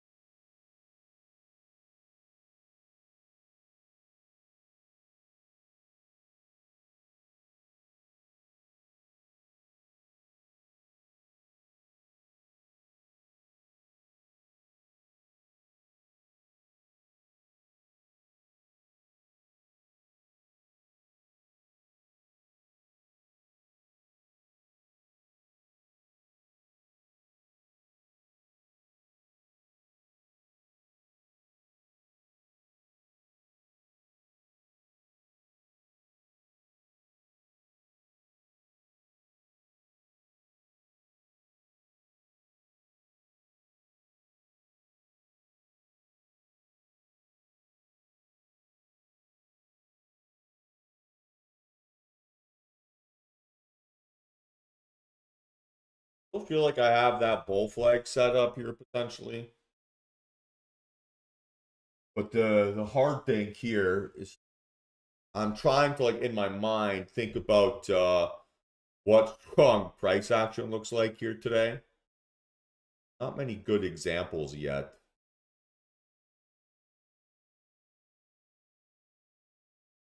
Really want to see it now break out. Use that like 46 here as support.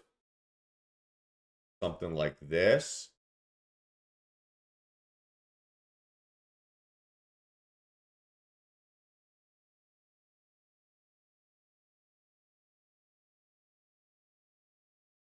Or we want like a double fake out here on ES. Could play like a double top rejection, something like that.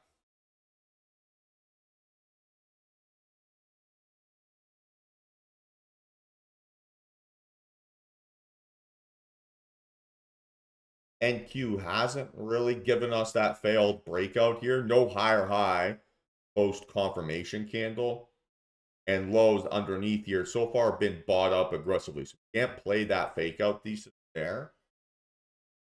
But on on ES, sorry, we definitely could.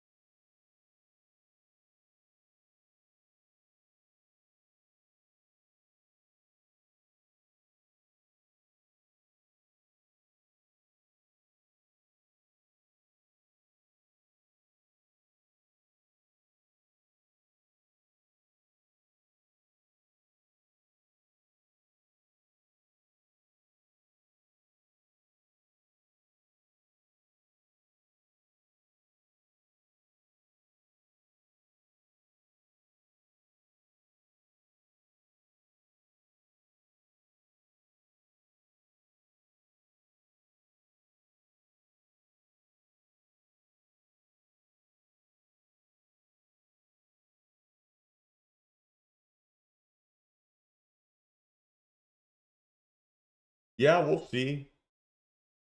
Hurts me to want to give good old JT any form of any credit, but who knows? Who knows what that lunatic is capable of?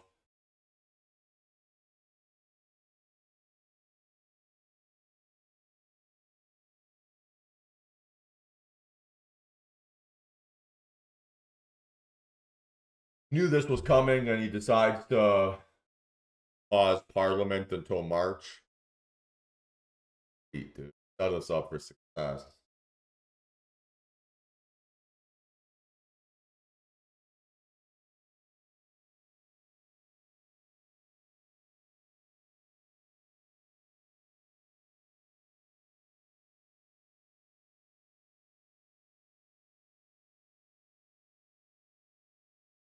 Not enough volume.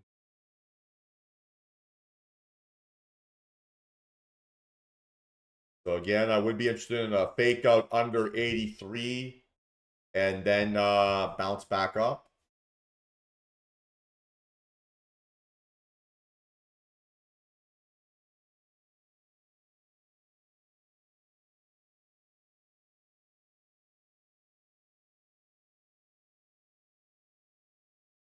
Excuse me.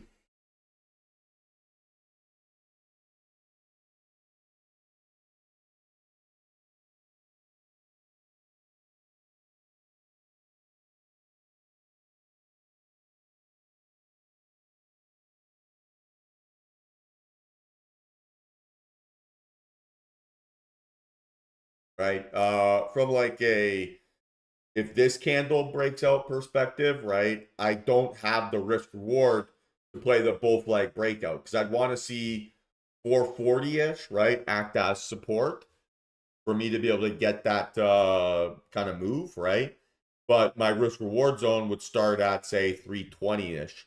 So then I would need to see a pullback, right? 20 points below the support that I want, which sort of invalidates, right, that as being support. So if it happens and then pulls back, you probably don't want to trust that pullback because it's no longer at the key area.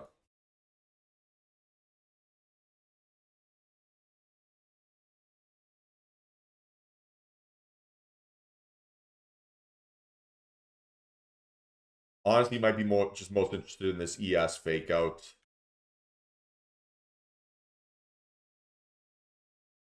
Left from here.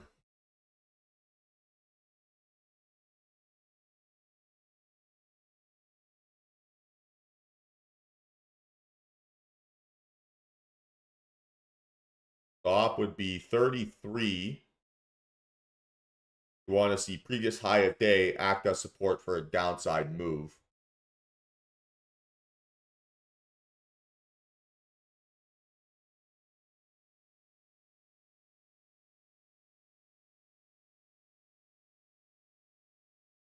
Maybe go 3 contracts here.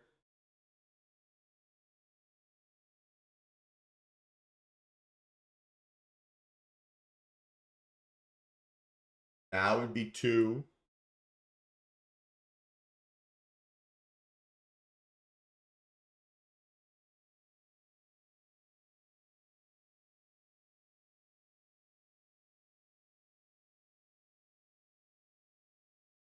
Good rejection. Now we want to see a quick move higher here.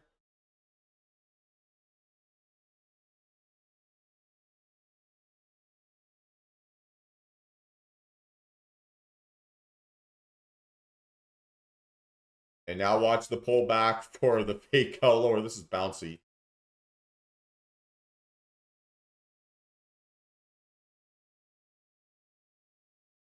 We want to see a pullback into, what was that, 86?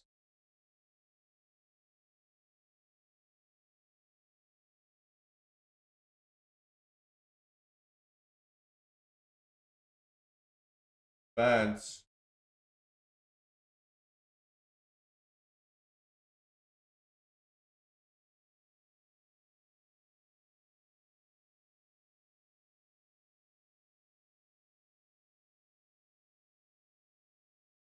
All right, stop loss would be 73.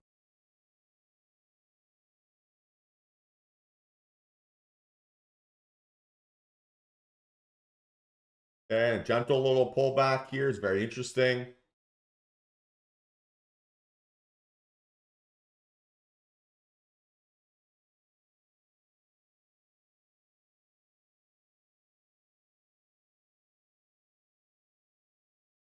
I get under 4.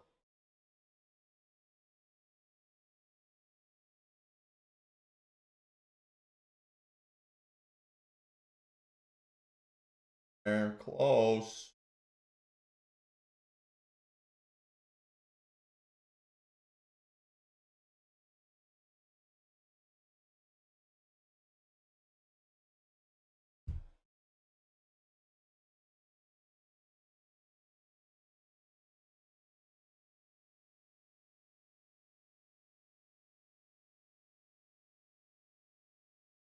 Come on.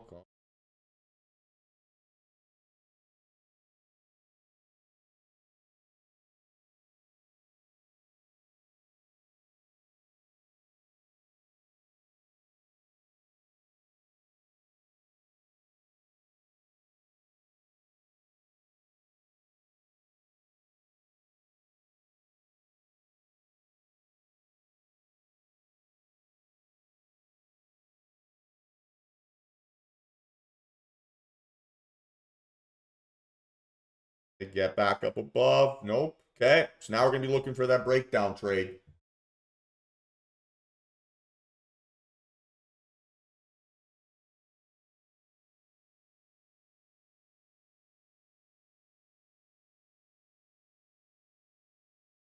Okay.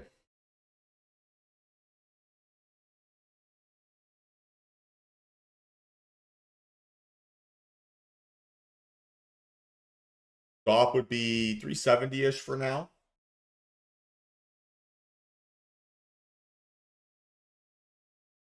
And you want to see it make a lower low under 41, right? And then pull back.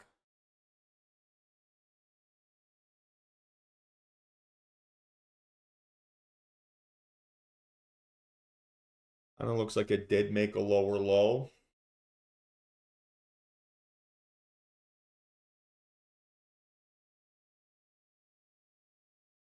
Yes, not so much. A lot of drawings I've got up here today. That's a lot, probably.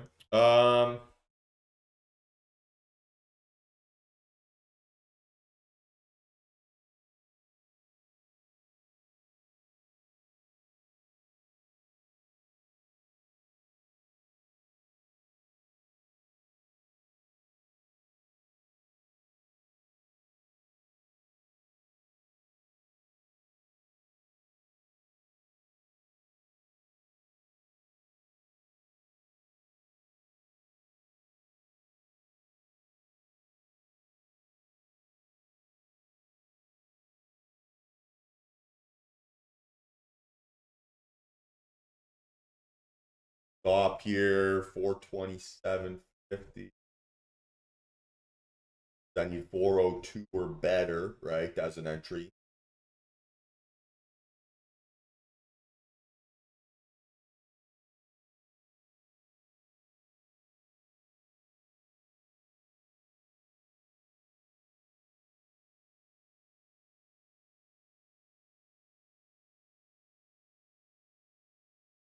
Hey, Ricky.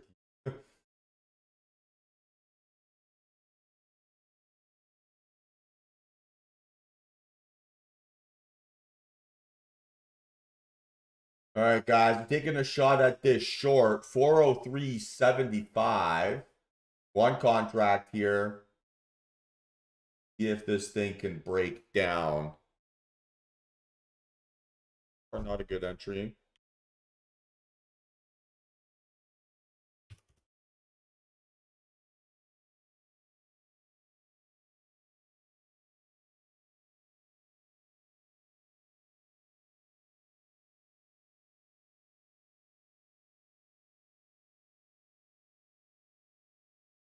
Fill in. That feels a little bit suspicious.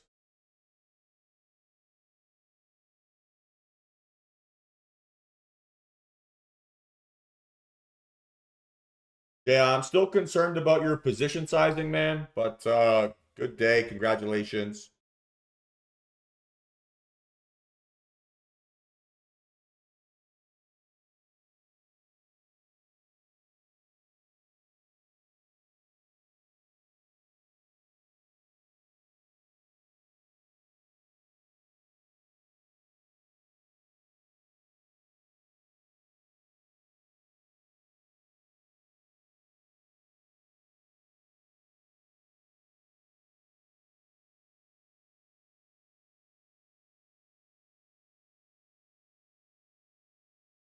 Being honest, probably not a super strong reaction here yet.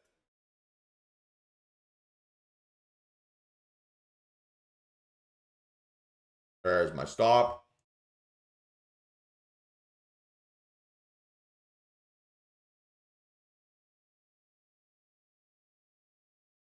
Or 75.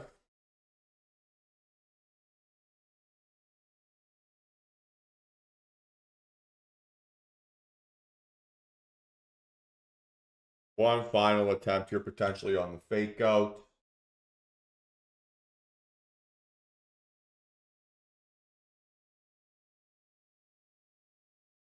Walk away.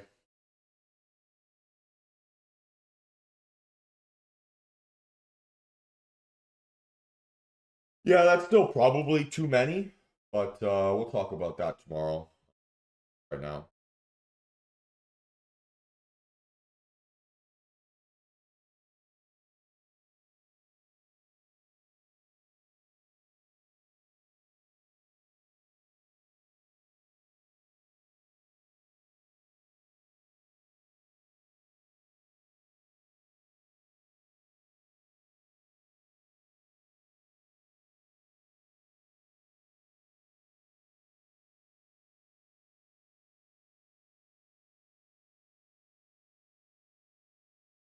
No, I know. I know. We've already had that discussion, right? No, no, no. I got stopped out, Freed. I got stopped out at that 428.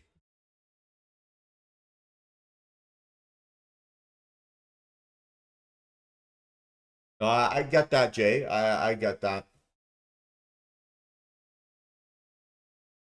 right? But I still think you're probably doing the formula incorrect, because you're increasing your risk as the trade goes in your favor. You're not decreasing it. So when you're pyramiding, right, you want to be adding contracts when you're not increasing your risk. With the amount that you're adding, any pullback post entry is going to be very catastrophic for you potentially. So that's where I think that there's maybe a little bit of a miscommunication in the formula. So that'll be something we could talk about here tomorrow.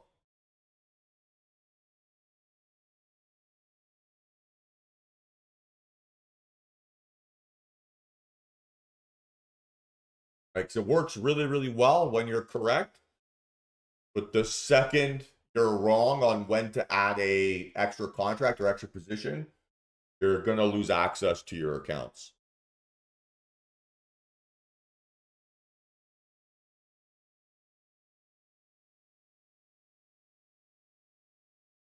You should watch the video on it, right? There's a video, how to pyramid in the Start Here channel. I would recommend watching that content.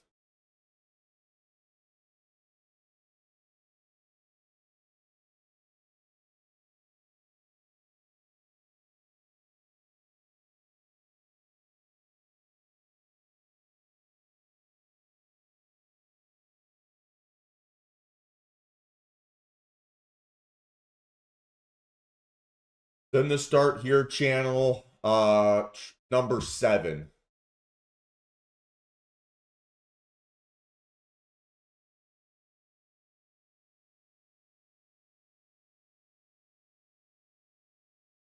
Don't get me wrong, right? The P&L is awesome. I think we need a little bit more obsessive over protecting so that we're not blowing accounts in a single day, right? Makes me want to be behaving in a way so that losing access to our trading accounts is virtually impossible. Otherwise, we're just playing the game that they want us to play, right? So if you want to have an edge and actually be able to beat these prop firms consistently, got to do it the right way. They want you to add too aggressively. They want you to build up too aggressively.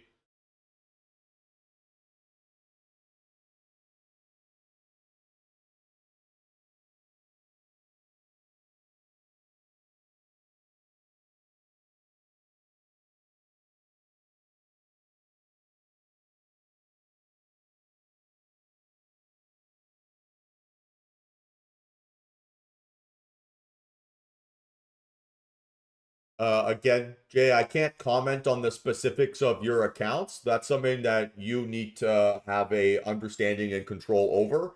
I have no oversight there. So I can't comment on any of your specifics there, right? You need to be the one who understands the distinctions between the accounts. I can't do that for you.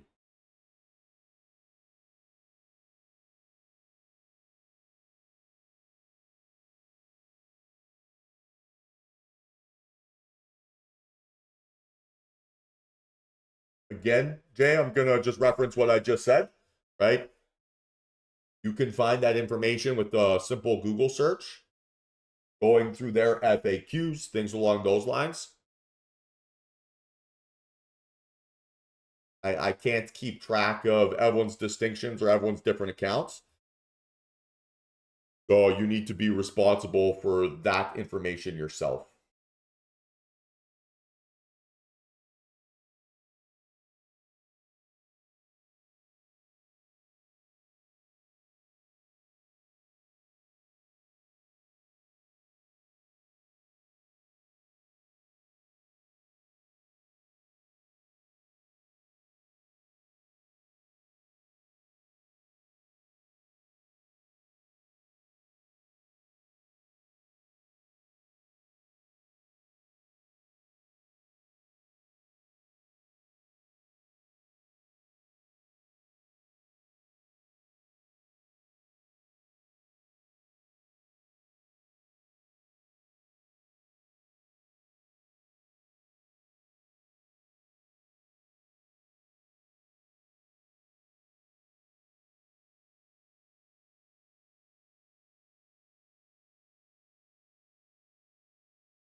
Okay, so 11.17, still possibly just waiting for a little fake out setup here again.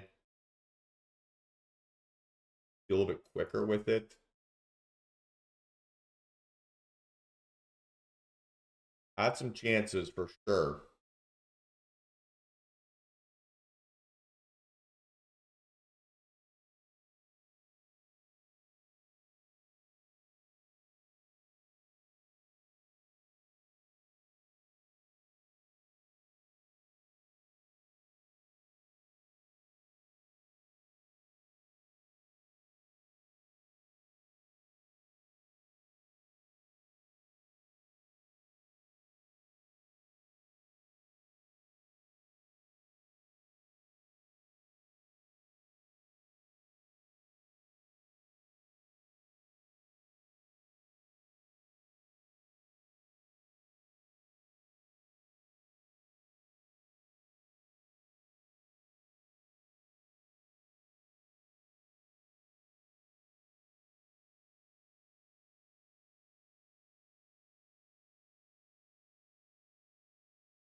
It's a good question. Mostly filled it at this point. Aggressive move. Looking at price action the last 40 minutes, though, been pretty stuck. Time of day is not super indicative, right, of continuation higher.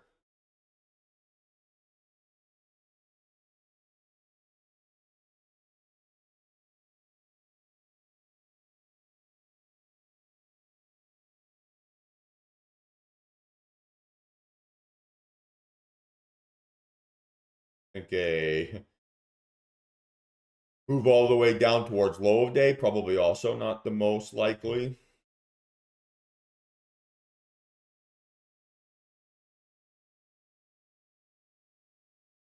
Just a weird session so far. Well, inside bar. So again, I'm very interested in a little fake out here on NQ.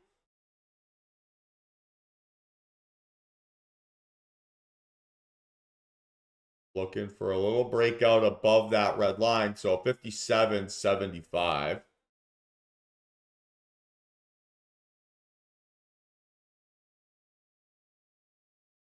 Need to see bulls fail, and then we can play tight range bound conditions.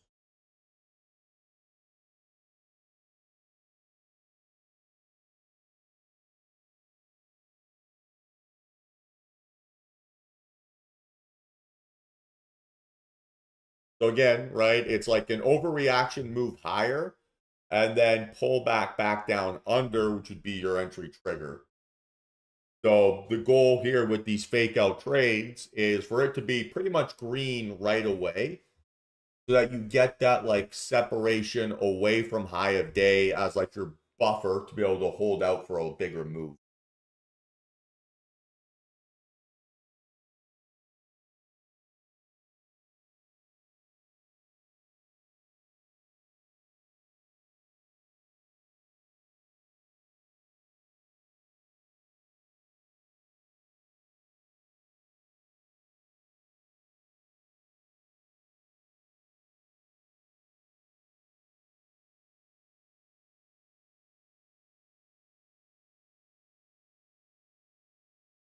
Watching closely here. Come on, could do it.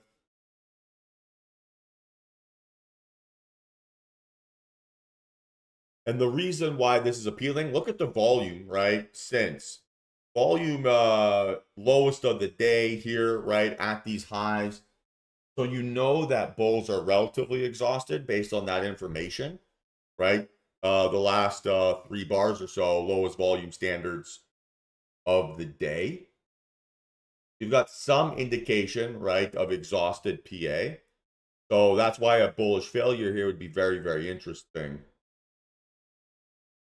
That's aggressive enough of a move. Technically a fake out. That'd be very annoyed. That's going to keep making another higher high. Here we go. That's better.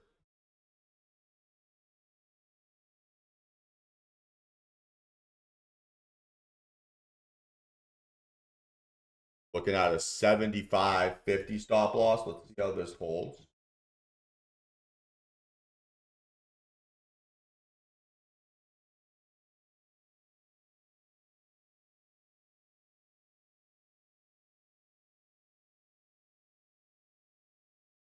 Okay, guys, so I'm in 54.25, one contract, 54.25, right on that breakdown.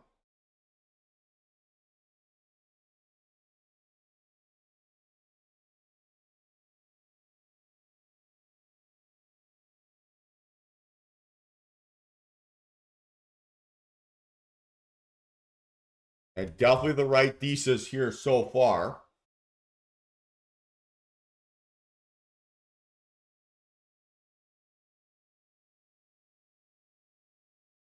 So everyone understood the plan, right? It was fake out above, break down under, pull back into previous high of day as entry price.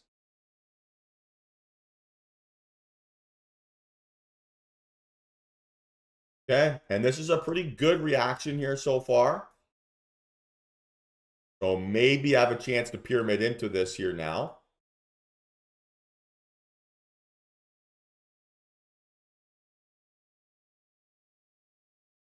Let's see.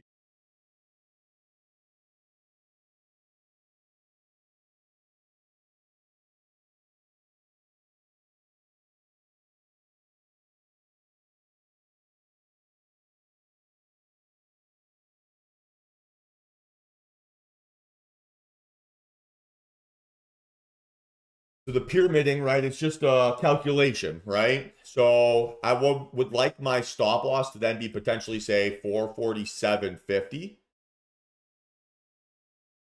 Right? And I've got one contract at 454. So if I buy one contract at 430, right? Does that make my average price above or below this red line? All I'm asking myself, right? Time frame. So 45425 plus 430 divided by 2, right? Means that my average price would be 442.1250, which is below, right, where I would like my stop loss to be. So I cannot pyramid into this trade while managing risk effectively. Right? So I would need a either further separation away from my price, right? Or to buy a deeper pullback once I've established that as my area of support. Neither of which are in play here right now. That's all I'm asking myself, right? It's just a math equation. Where is my new support? If I add another contract, am I below? Is my average price below or above that? If I get a breakdown here and keep going, cool. I'm up 500 bucks, right? Oh, no big deal. I can always get another opportunity here if this candle continues to behave strong. But I'm trying to trade the price action in front of me, not my P&L, right? So I'm defining what is a strong characteristic, what is a weak characteristic. Then I can go from there. So far, so good. It's a good reaction. Talk about wanting 2 out of 3 things at least, right? To trust that your move is going to continue. You want a strong candle shape and for it to hold lower lows or higher highs. In this context, right, we want it to hold under 429 for us to have some conviction. So that's now 800 bucks, 900 bucks, right? Putting me green here on the day. Let's see if this thing continues to break down. The further it breaks down, the easier it is for me to get that high conviction separation.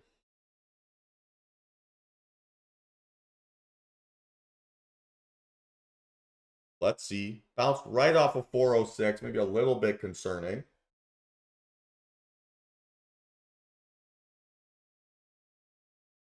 Who's in this with me here?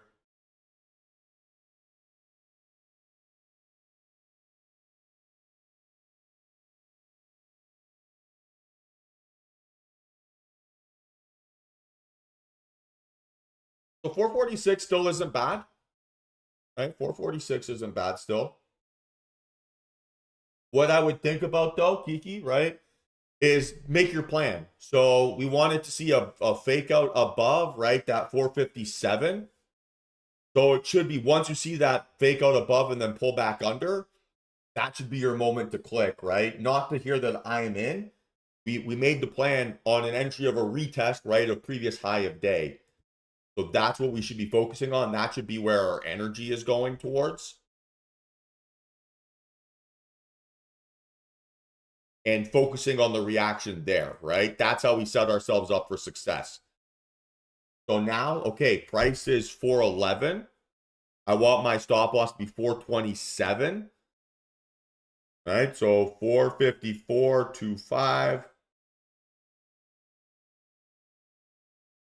plus, we'll say 407 divided by 2 means that my average price here would be 430, right? Which is above my current stop loss location, right? Or where I'd want my risk to be. I can 100% look to buy a second contract here, right? And be within my max loss number. So now I'm looking to try to get a decent pullback here to build myself as much more buffer as I can. Absolutely looking for another entry.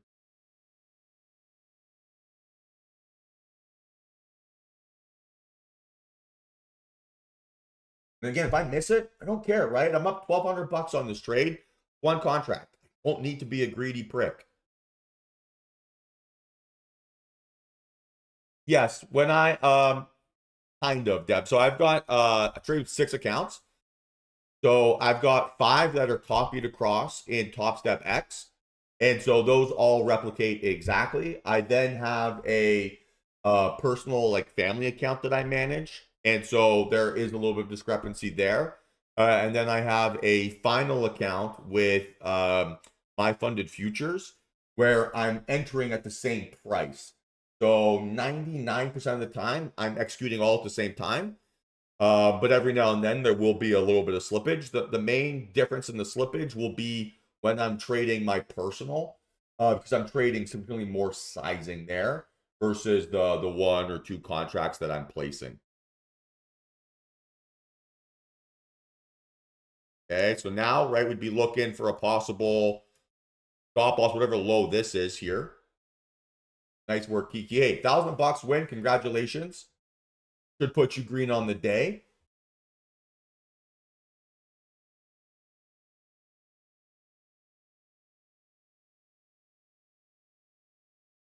Now let's see, right, if that 408, right, can act as support. And then I can look to build up bigger position sizing here still. All right, so we'll say 392 plus 45425 divided by 2, right? Would mean that my average price then would be like 423, which is plenty, right?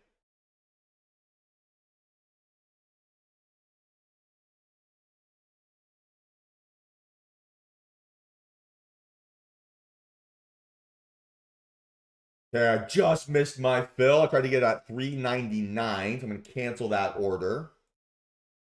Okay, 1,500 bucks on this trade team. This is going well so far, right? Again, we had 2 out of 3 on that previous candle. So we had a strong candle shape, held lows.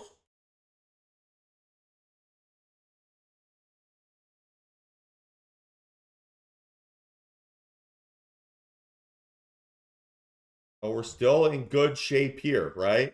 No reason to get out of this position here quite yet.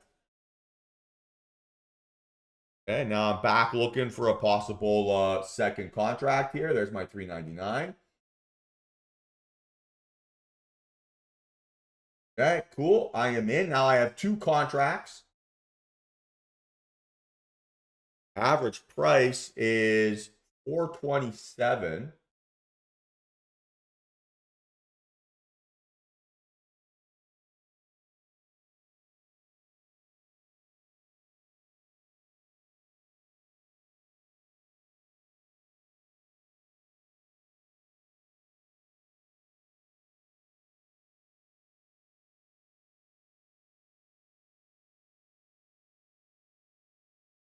Probably not feeling like the best reaction, right, to adding. Okay, get back down here, you psycho.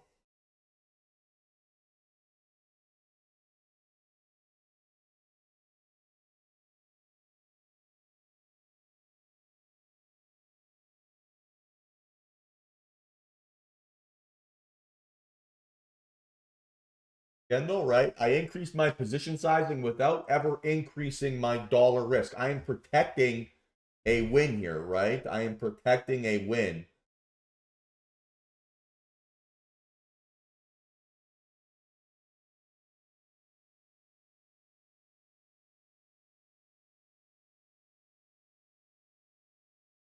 That doesn't feel like the correct reaction.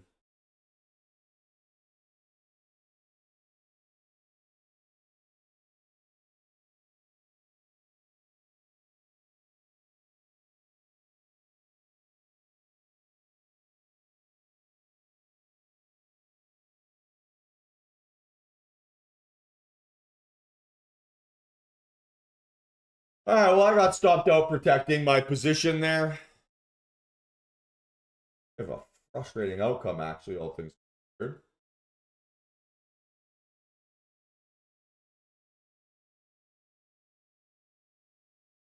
But I'll take that, right? Nice little green trade.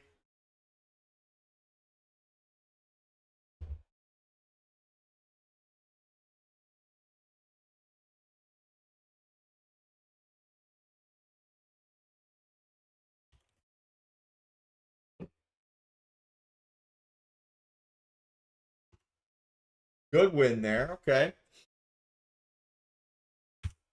Kiki, you had the best take profit, I think. That was very well done.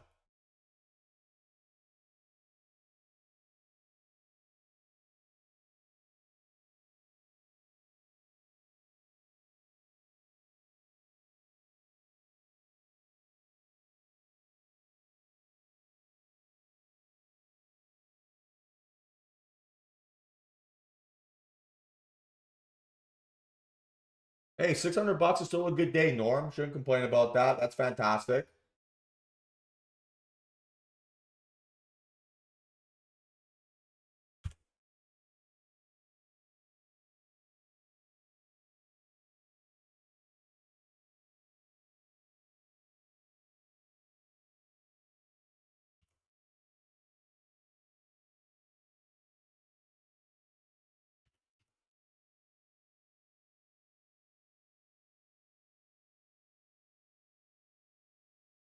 Question is, where is the range?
maybe still have one more setup here in me. Not a massive day by any means.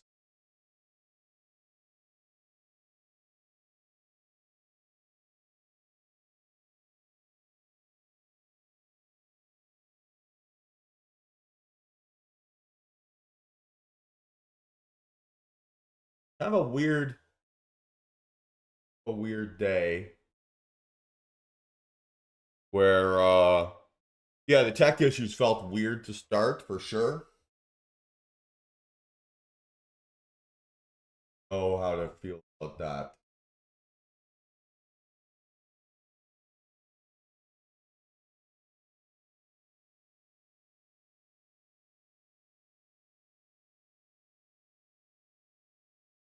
What was your stop loss read on your once you added your position? What was your stop loss?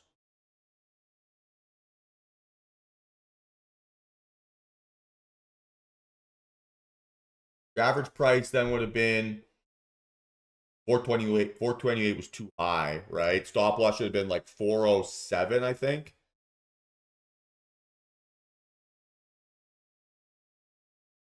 Should have been like that 414-ish. Right? To the high of your ad candle.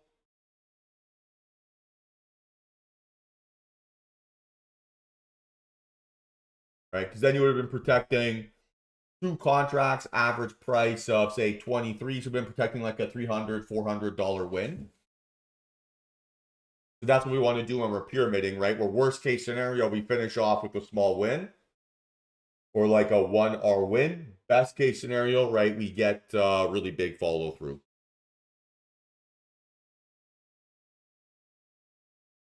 That's okay, right? That's the point of practicing. That's the point of learning. But yeah, something to think about next time, right? Sorry if I didn't explain that well enough in the.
How's everyone feeling here? Better?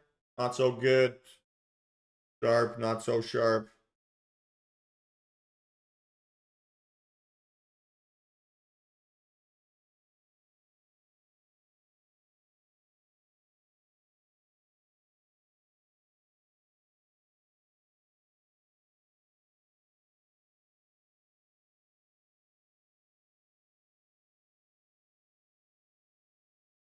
I really felt like that was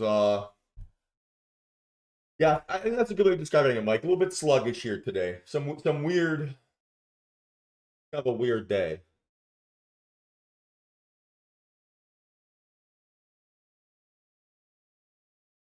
I haven't heard a single police siren. That usually starts my trading day off. I don't see any neighbors. I don't hear anybody. I feel like the office that I'm in is like maybe more echoey than where I was trading before. So it's like I mean, this is a lot of me problems. But it feels like a sensory different experience. And then pair that with the tech issues here today, this morning, everything just feels like a little bit unfamiliar. I don't mean that in a bad way. I mean that in a good way generally.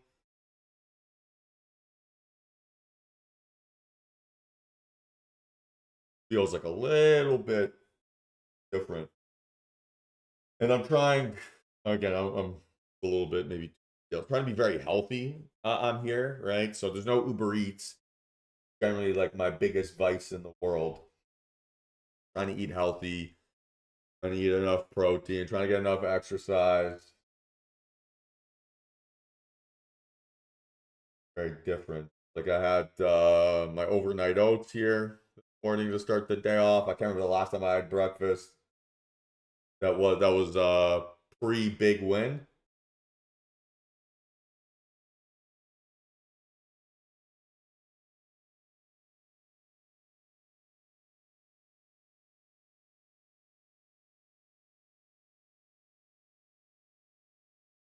We'll get the routine going here again. Back to normal at some point.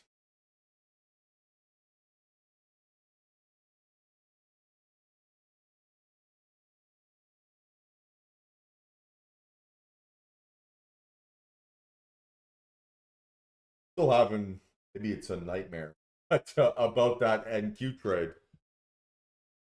Like this one that reversed so rapido. That was wild.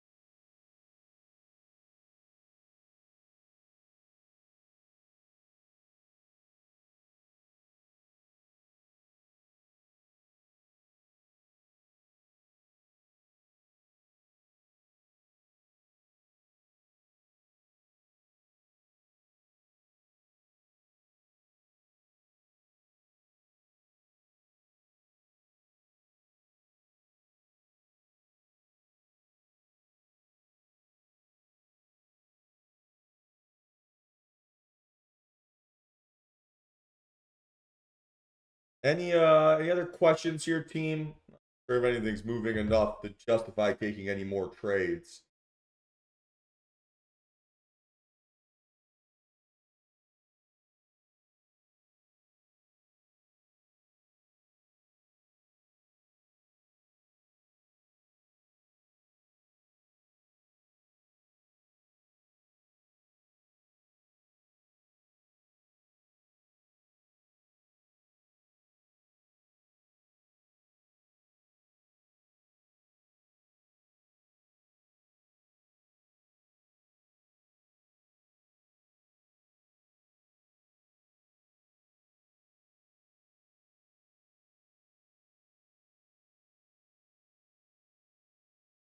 Sounds good, Mike. Appreciate that.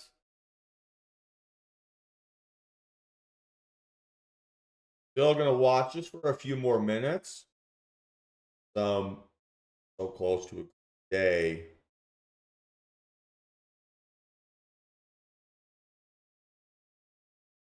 I'm 5 points away from a green day, right? Which is good thing and a bad thing. Good thing and a bad thing.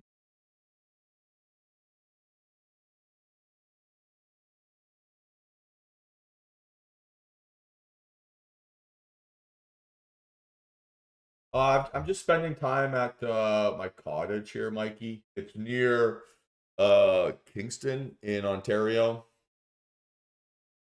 A small little town, 10 minutes from any grocery stores, gas stations, whatever you want to call it.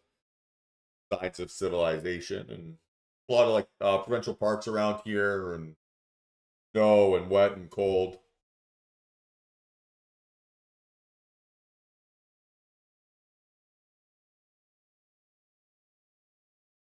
Pretty cool. I like it. He loves it. Yeah. He has yeah, he got the zoomies when we got back here.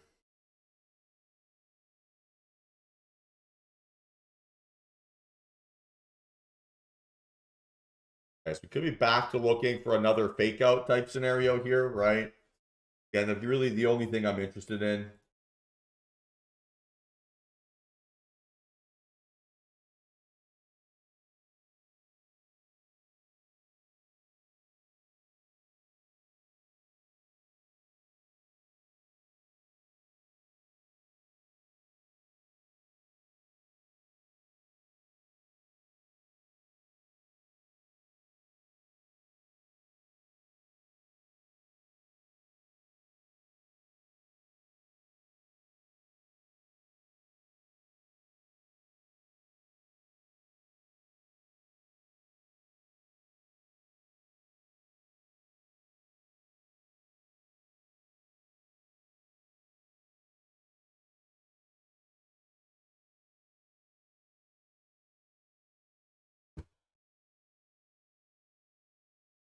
Again, still think I maybe have a fake out scenario in play.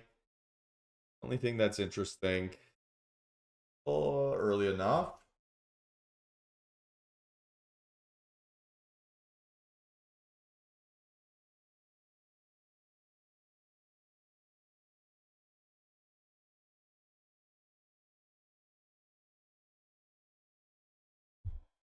So it'd be the same thing Ray just did on that previous trade. Fake out above, high a day. Ideally, right, like an aggressive move above, quick pull back under, and then look to play that immediate reaction lower. So if we're correct, right, we should be green right away. If not, get out, right?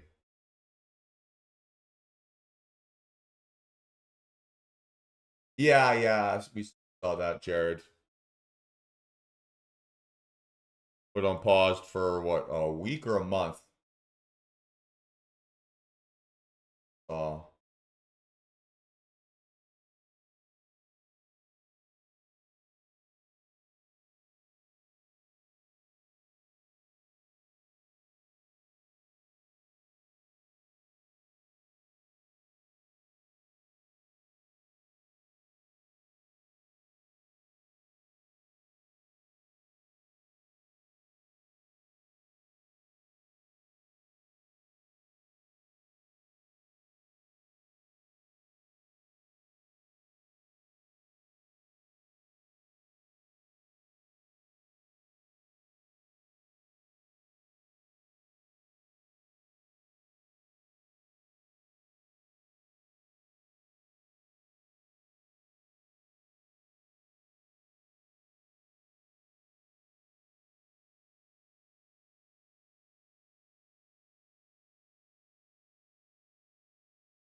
thing.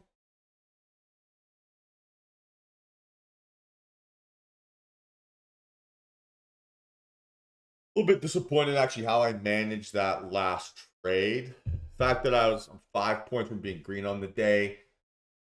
I was up enough on that one to have not taken it. It's kind of bothering me just a little bit.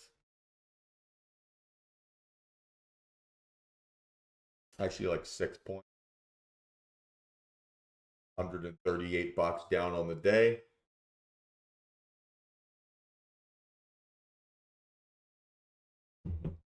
Kind of frustratingly close. But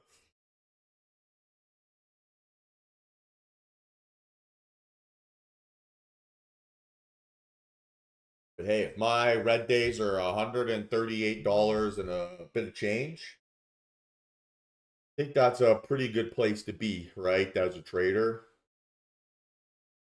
Like if I'm 5 points away from being green on the week, that's a lot easier than needing 500 points. So the ability to lose small kind of sucks right now, but it is definitely making my life easier.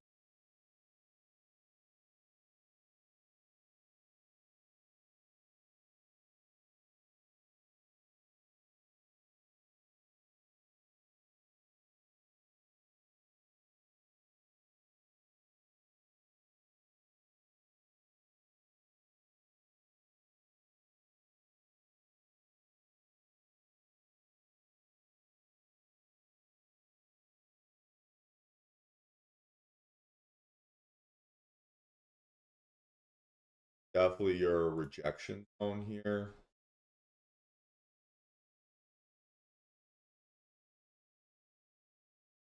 Rejection, sure.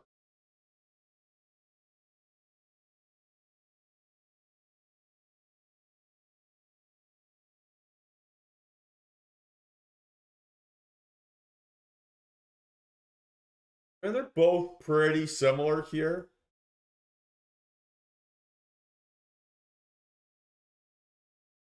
In my opinion, Eric, I think they're both pretty similar.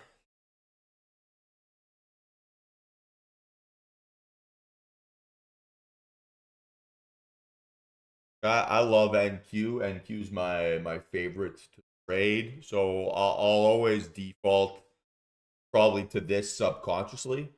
Hold.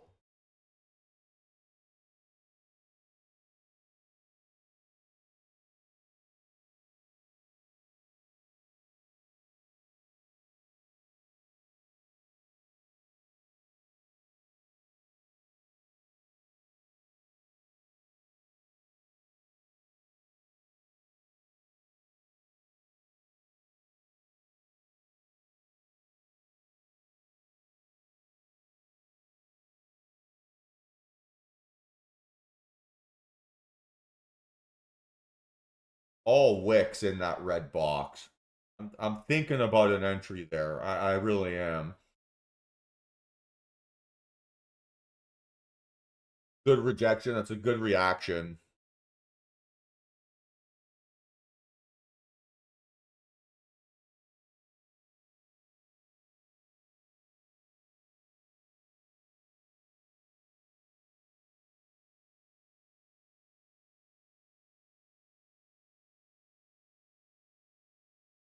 Price.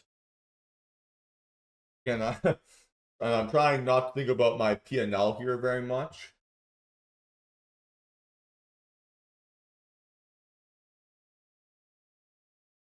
I'm trying to look at this trade objectively instead of thinking, oh, I got to make 100.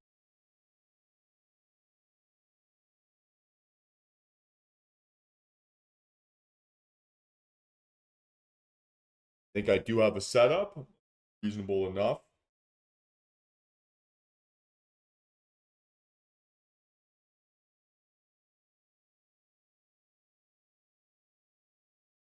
But I'd like to risk as little as possible. I'd rather go tight entry, big contract, right? So 2, 3 maybe contracts. Then I'd want to go $500 worth of risk, one contract, right? I'd rather find that scenario. So I can keep my max loss to be 25 points or under. Ideally 10 points, right? 40 ticks. I want to find the best variant of that.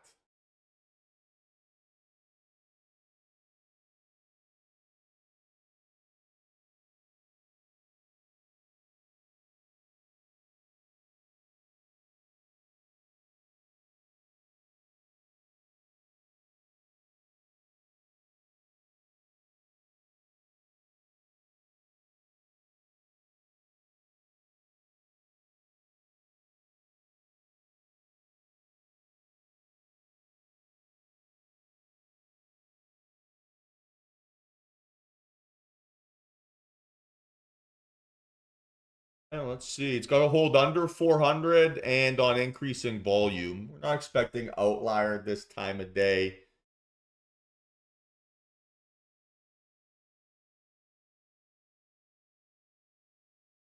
Let's see.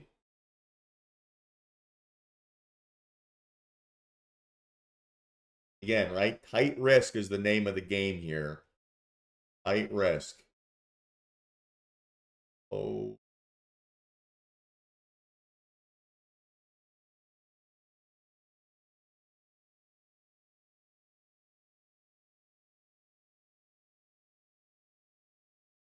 Oh, do it.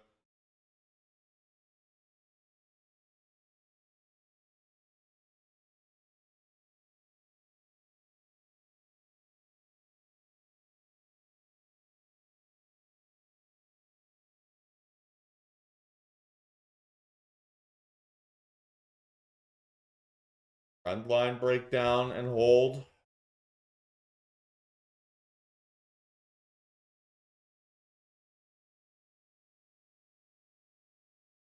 This. Doable.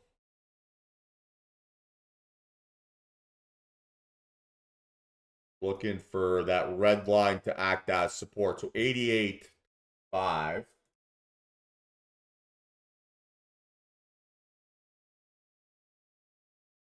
And with a stop loss of 407.50. Excuse me.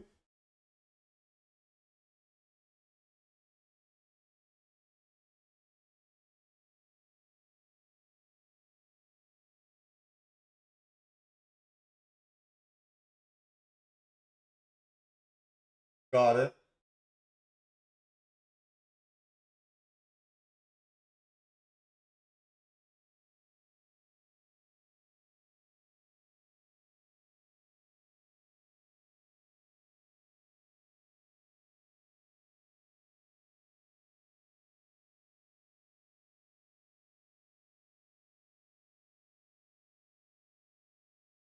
Definitely the right reaction.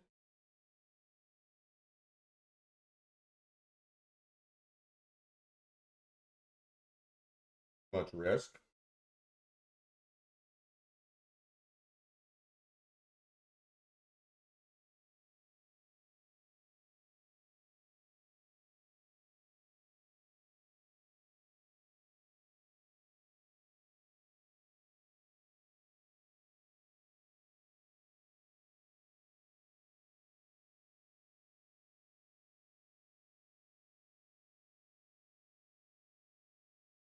Hey guys, so I am in average price 385.50. 385.50. Got a little bit of slippage on that.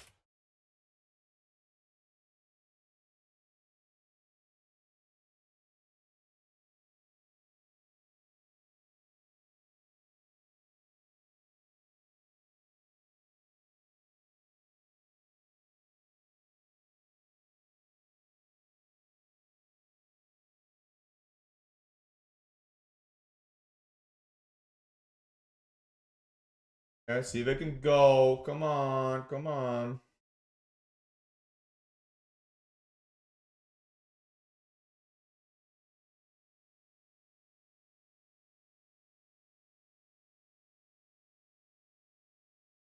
Oh, a good candle.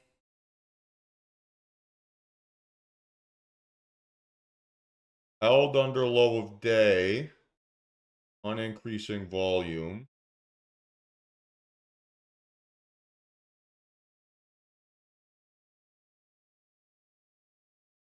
Didn't hold under low. Scott break down here.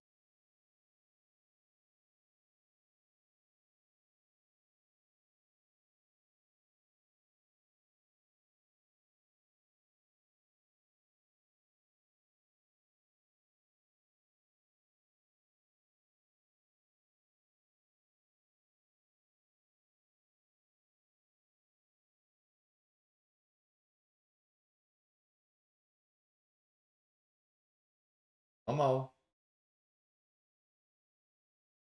Goes. Goes. Watch, watch, watch. Gotta make a lower low here. It's gotta make a lower low. Because I just gotta get out, take my green day, and live my life.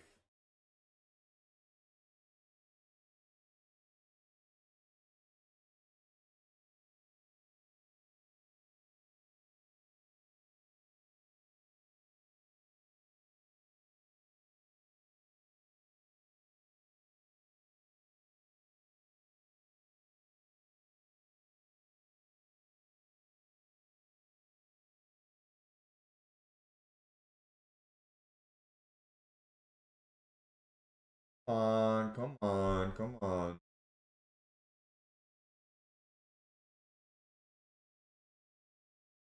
Trying to find a reason to get out after it tested my entry price, right? And then no real reaction to it. I'm watching here. I'm watching.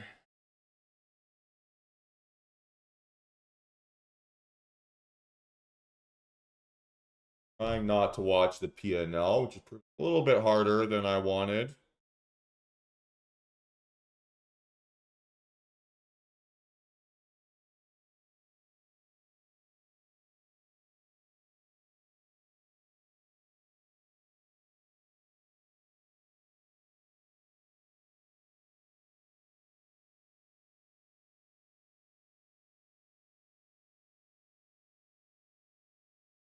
Little inside bars, got a flush.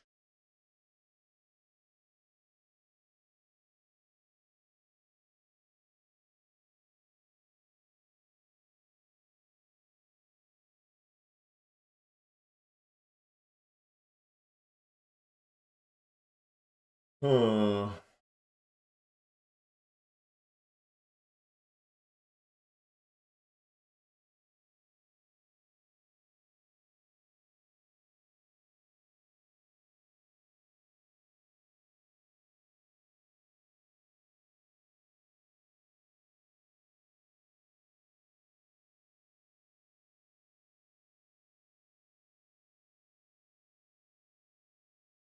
Hey, come on, come on, come on. Get down under 370.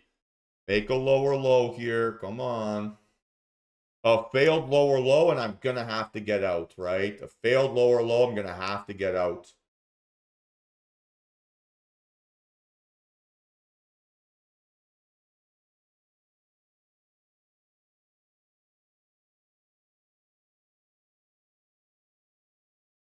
Wrong.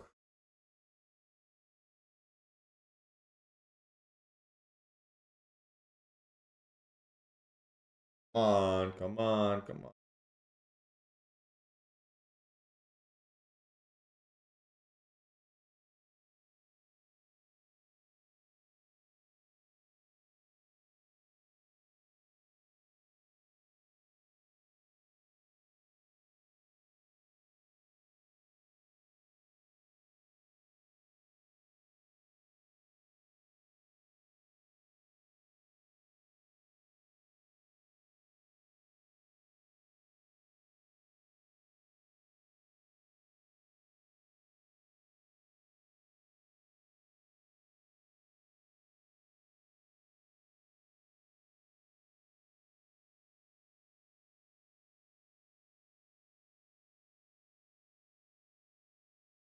Come on, die, die, die, die, die.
Man, this is making me work. I don't like it.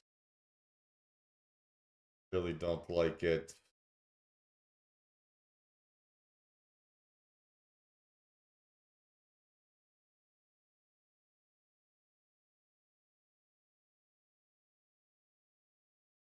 Finding support off of 400, but then it's also not moving higher or lower. So I can't tell if it's absorption at 400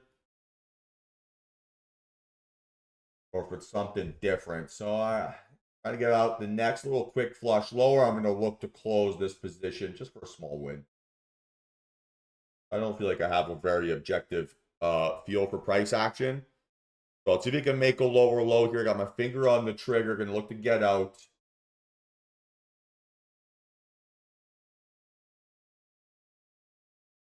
Come on. Give me a flush here through low a day. Come on, come on, come on, come on.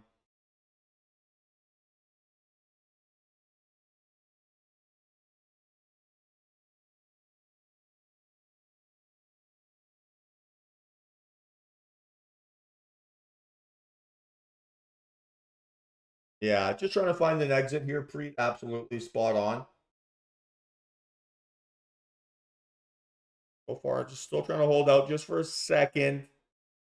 Giving this candle a chance to close under, right, that confirmation low. I got my finger on the trigger. I'm not letting this thing pull back.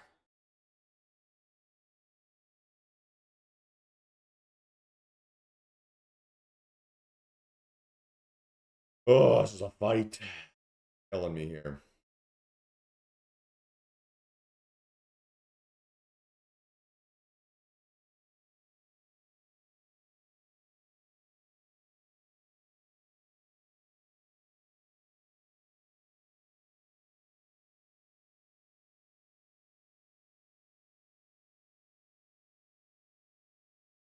Come on, come on. Okay, watch this immediate reaction. So it looks like a fake out lower, right? I have to get out a little flush lower, and I'm going to close.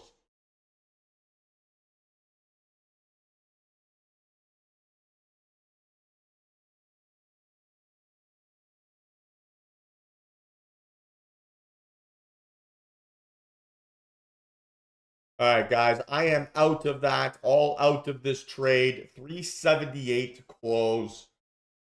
$140 approximately on that. Jeez, ramen money here today.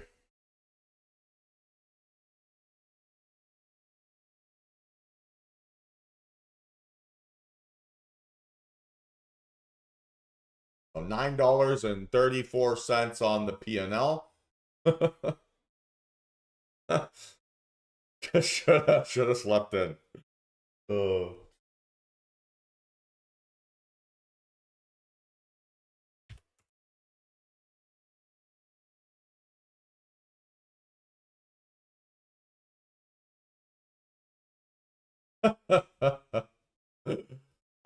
Can't help but laugh. Any questions here, team? Any questions? 2 for 4.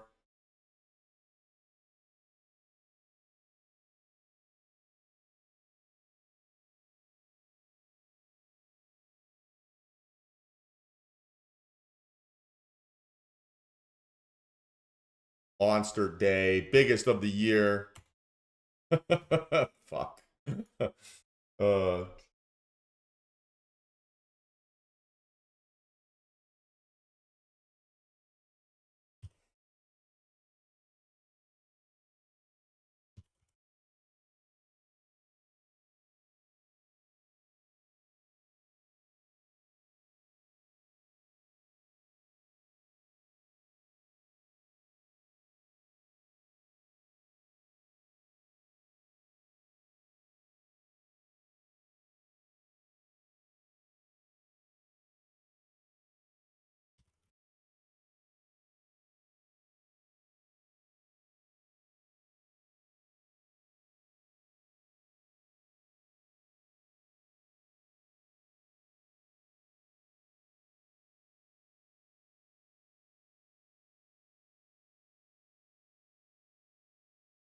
and no complaints.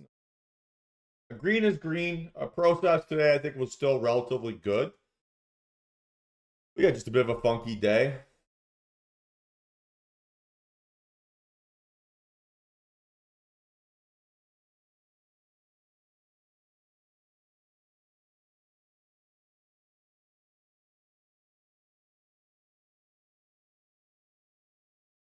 So any questions here, team? Any questions?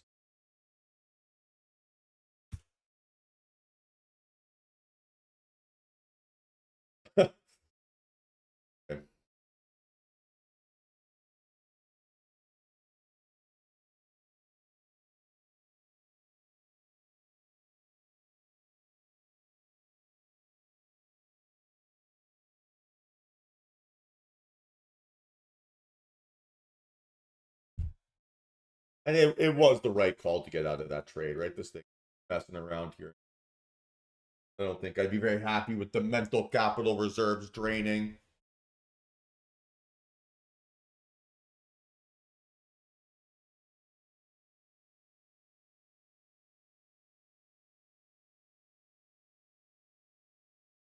All right, team. Final call for questions here. Yeah, so it's $20 a point on NQ, $50 a point on ES.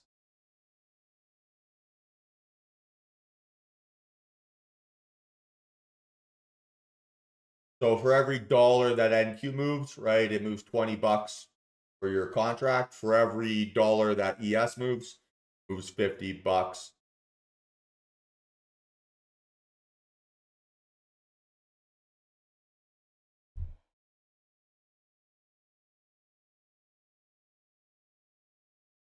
Any other questions here, team?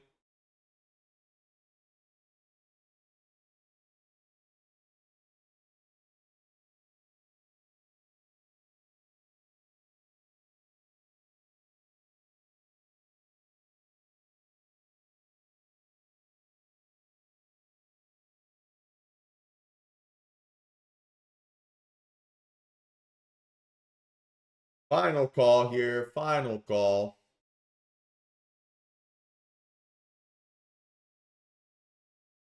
A lot of things felt weird today. A lot of things felt weird.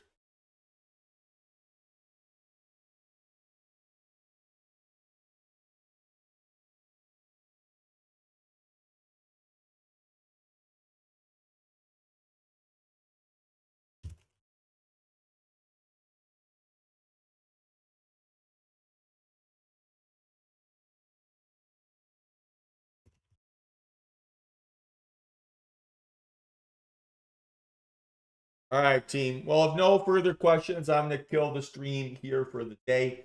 Same deal like always. If you have any questions, hit me up outside of market hours, and I'll do my best to get back to you as soon as I can. Otherwise, have yourselves a fantastic rest of the trading day.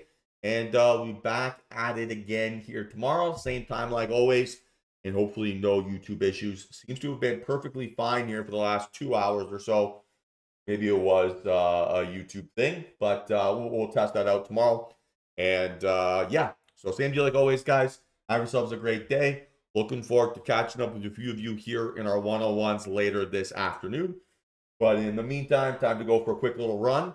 And yeah, maybe think about some of the frustrating price action that just experienced. Be back at it again here tomorrow, team. Shall talk then. Peace.